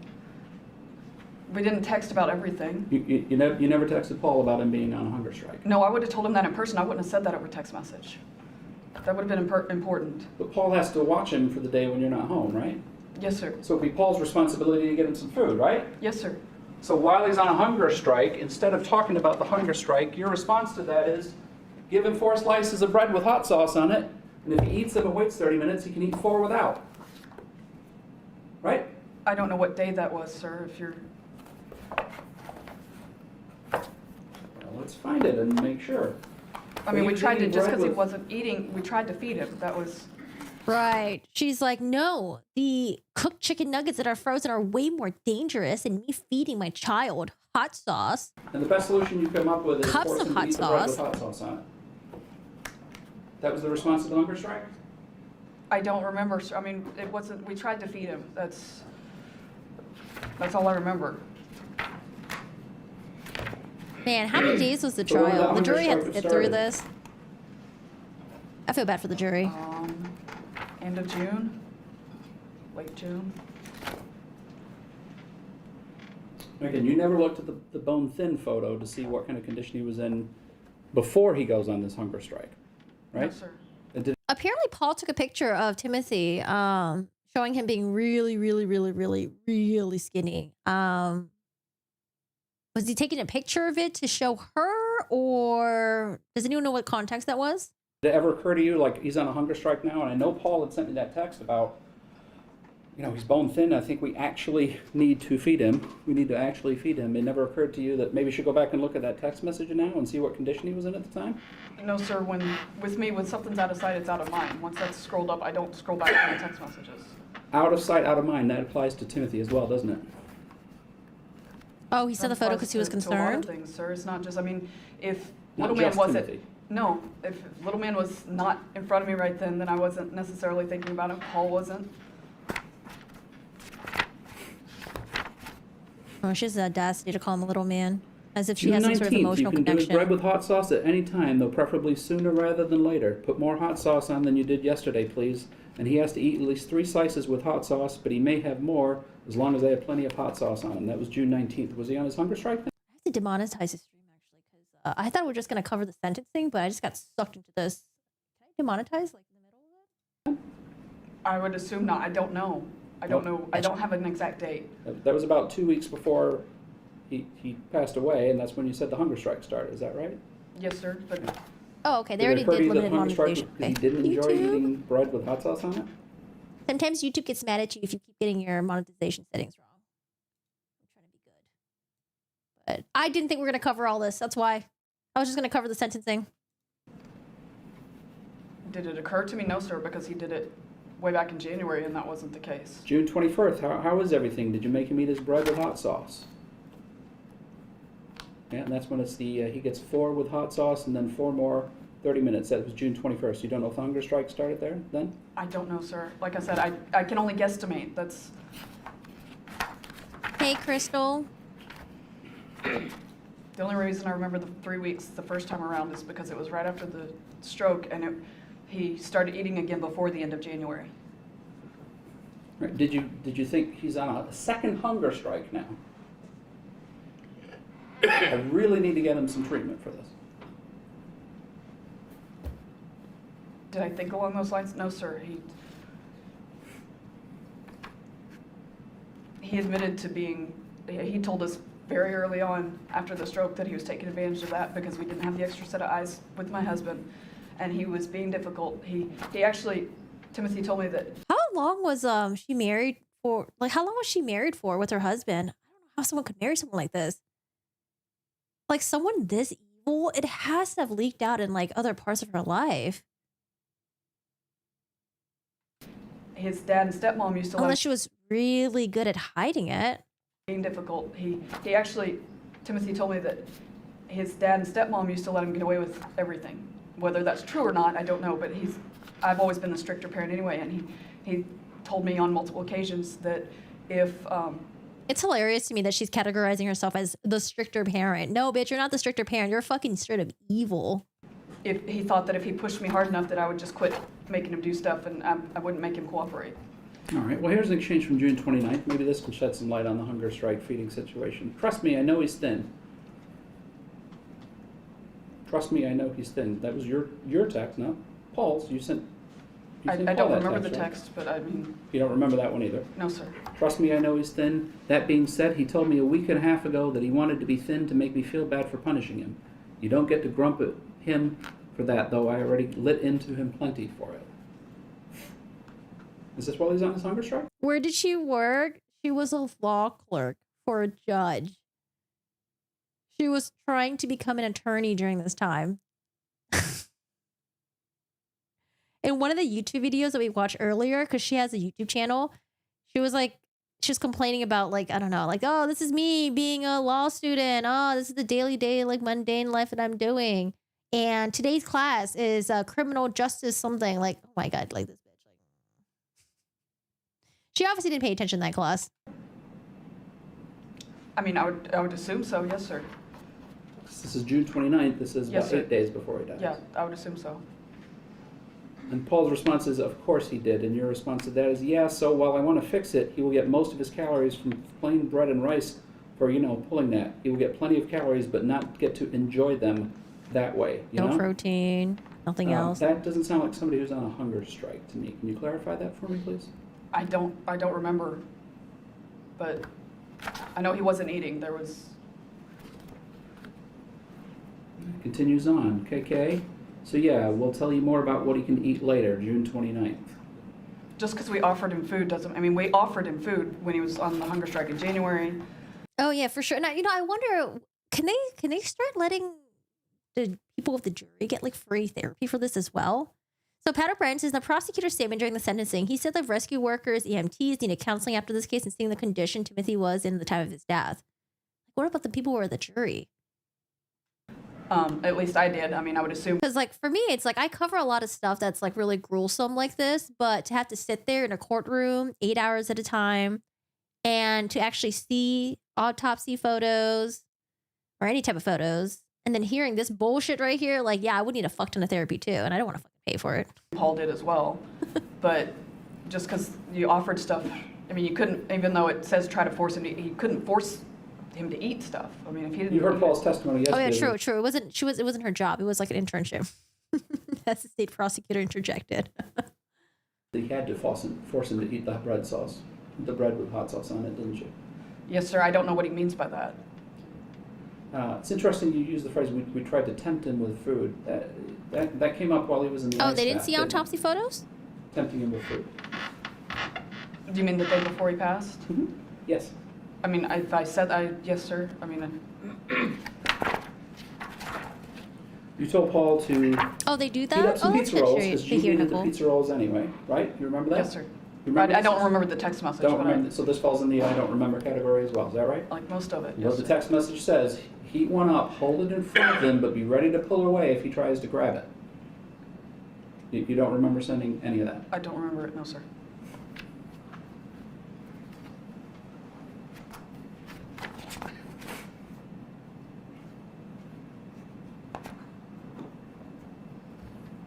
You heard the text messages read yesterday, correct? Yes, sir, I did. Is it fair to say that you just don't remember those text messages? The judge didn't allow it? Really? Just like, really? I didn't really heard of that before. Interesting. Because I know that like they won't show it to like other people or maybe like people in the gallery, but the jury, I thought they would have to be able to see it in order to see like the damage that they've done. Maybe it depends on the case. Depends on... Most of them, I don't remember. Most of them. Yeah. But then you've got your big bind. I can pretty much guarantee I don't remember most of that either. I don't. And it's not just my text with Paul. You don't remember anything. No, sir, I don't. But somehow you were able to hold down a job as a judicial clerk during that time period, right? Yes, Hmm. sir. My only... You were able to at least provide dog training to one client at that time, correct? Yes, sir. And you remembered to tell Paul to get up and walk Sharma just about every morning, didn't you? I mean, that would be automatic, it would be reflex. If it's in there, then I would assume so, yes, sir. That would be reflex, to tell Paul to get up and walk Sharma? I heard about that, Nicole. Yeah, I heard about that. I didn't see it though. I don't know if we saw it during the live stream. I don't think we did. It might have just been showed to the people that were in the gallery, but I don't know. I heard that it was showed on the screen, but maybe I just didn't see it or something. Maybe it like happened so quickly. Is that what you're saying? I mean, if it's a habit, if I do it enough times, then Was it on the screen, on the stream, or?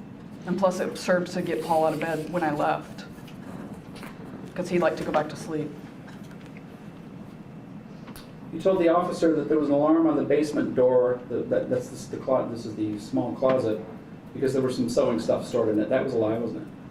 Yes, sir. There was sewing stuff stored in it before he asked to do that, but the alarm I don't know why I wasn't- told him that. The alarm wasn't on there because there was sewing stuff on it, was there? No, sir. The alarm was on it because Timothy was supposed to be in there, right? I mean, as far as I know, like I said, I don't.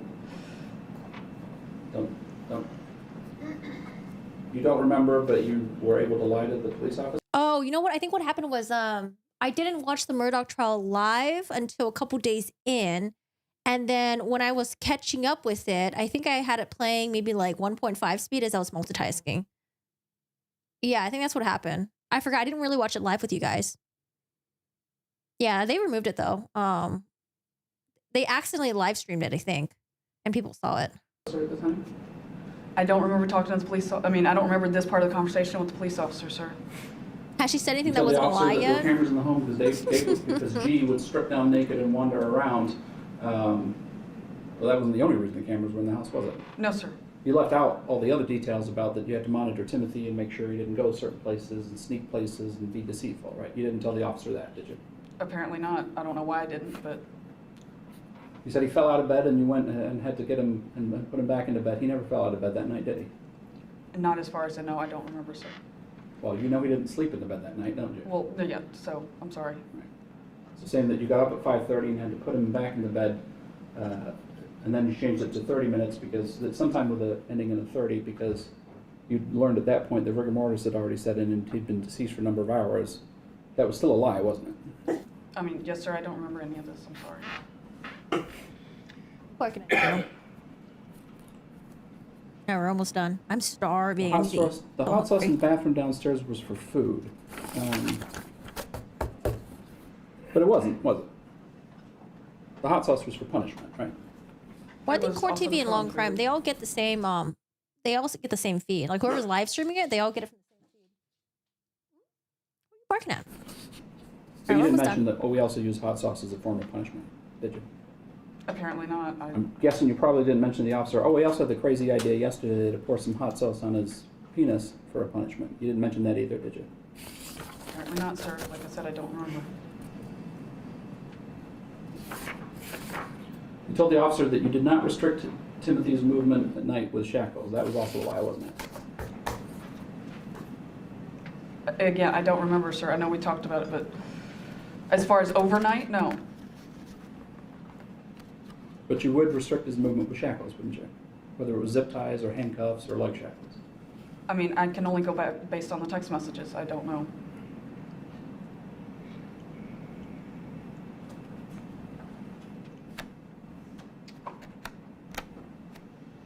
Is this where she pens vomit? Or is that the next part? Oh, sorry, this is after the previous Why did you wait vomit, 20 right? minutes to call 911 after you found Timothy deceased in the small closet in the small room? I have no idea, honestly. I did. Oh, I she had waited 20 I minutes. learned of that gap. What, just a couple of days ago? The whole day is surreal to me. So I have no idea why we waited like that. I don't know. I can't imagine waiting, but apparently it happened. I don't know. Do you remember Paul asking you, should we call 911? I don't remember him ever asking. I mean, because I was the one that called, and I was the one. I remember performing CPR, and he did help me out a little bit when I got tired to take. I feel like the CPR thing is always a lie. Oh, I try to perform CPR. Yeah, but like, oh, there's no blood on me. Oh, that's because, I wiped it all away. Like, oh, yeah.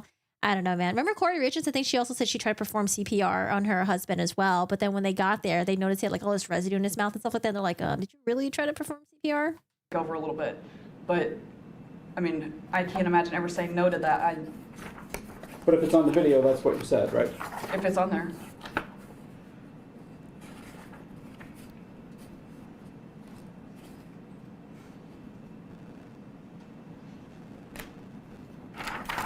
So if the video showed that it begins with you with movement outside of the room at about 6:19:21. And these videos are being used against her. Called. Idiots who reported their crimes. Thank you. That way we can use it against them. You say you tell Paul you have to call at 6:37, so that's about 18 minutes, isn't it? I mean, let's see, 19. Yeah, that's 18 minutes. And Timothy was never responsive to you, was he? No, sir. His eyes were wide open, completely glazed over, weren't they? As far as I remember, yes, sir. He never moved, never took a breath, never did anything, did he? No, sir. And while this is all going on, you tell Paul, we'll have to tell them he was on a hunger strike. Oh, wait. Do we have the 911 call? That would be very interesting to listen to. 911 call. Oh, no. Do we have the 911 call? Do we?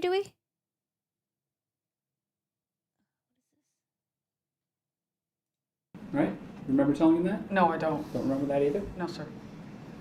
You remember telling Paul, or do you remember saying put his pants on to make it look like he's been this way? I don't remember saying that. You remember asking Paul to put the belt on to make it sure that that's the way he looked? No, sir. But if they're on video, you said those things, Yes, right? sir.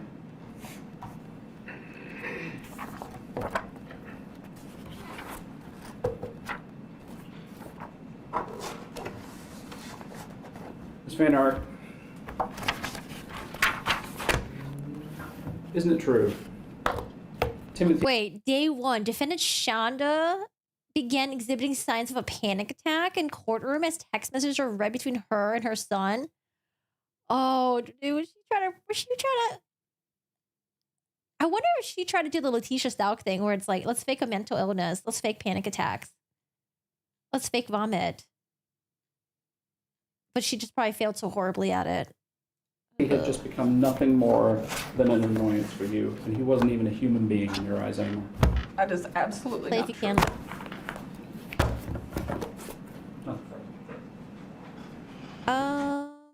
This is like someone else's stream. Oh, this is on TikTok. This is on TikTok. 911 call. 911 call.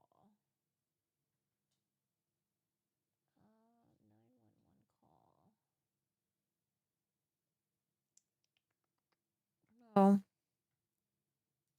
me see. This is someone else's stream, though. I don't want to use her stream. Let's see, unless there's no commentary.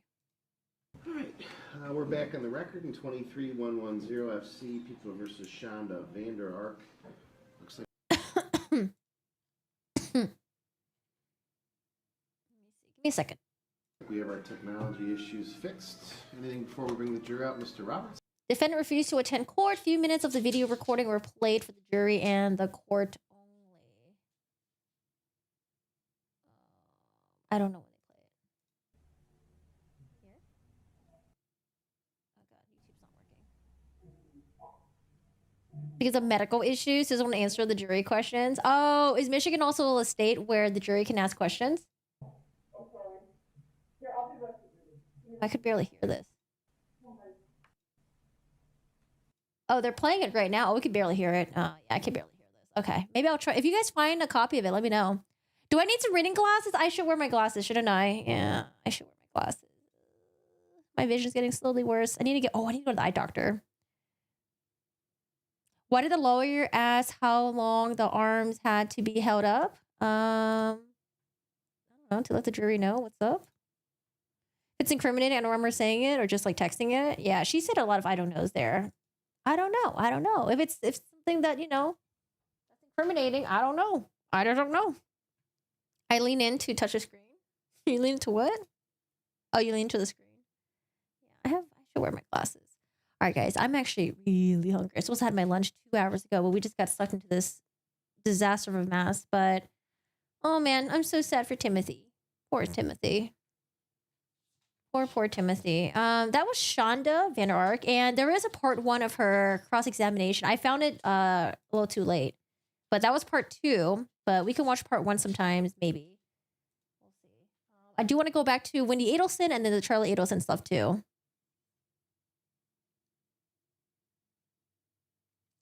Part of his punishment was to stand with his hands over his head. Oh, yeah. Sorry. I think I read that question. Like, why would the lawyer ask something like that? Like, so stupid. Yeah, so like part of his punishment was he had to stand up against the wall and there was a camera directed towards him. So anytime when she was alerted that there was a motion, she would realize that he moved his arm and he's not supposed to move his arms. I don't know. Crazy people. But thank goodness, you know, she's locked up away forever. No parole. We don't have to worry about her getting out. Hopefully no appeal. Wait, did you guys hear about, not Chris Watts, Scott Peterson. Apparently the Innocence Project is going to take his case. Which I guess we'll see what happens with that. But the Scott Peterson stuff happened when I was still in, I was like still in school. So I didn't like follow the case very, I didn't super follow the case. But I remember when I watched documentaries on it, I was like, oh, this guy's definitely guilty. Although it was all circumstantial, but still very, very guilty. Yeah, heartbreaking stream. Yeah, it's one of those days, you know. But Paul, thank you so much for hanging out. Everyone on Twitch, YouTube, thanks for hanging out today as well. I'm gonna head on out, get something to eat. And guys, thank you so much for hanging out. I do appreciate you guys being here. My gaming later. Oh, I gotta do a lot of editing stuff, so I don't know. We'll see. Maybe I've been popping in here and there, but it's like mostly like if I'm like rendering something really quickly, I'll just like hop on really quick. Who? Oh God, the wannabe Gotti grandma Adelson. Yeah, dude, that family, batshit crazy. Okay. Wild. But Donna Adelson, we'll see her in about 3 weeks for a court appearance. And then Ruby Frankie, we'll see her in about 2 to 3 weeks as well. And Jodie Hildebrand. Oh, man. All these horrible, horrible, disgusting people. That's shocking because Scott Peterson killed his wife and unborn child. Yeah, I don't know. The Innocence Project is going to take his case on. So maybe they got something. I don't know. Maybe. No, I didn't get Pal World. I did not. Yeah. I have not played it yet. Yeah, we got lots of psychos there. All right, guys. Thank you so much for hanging out, though. I appreciate you guys being here.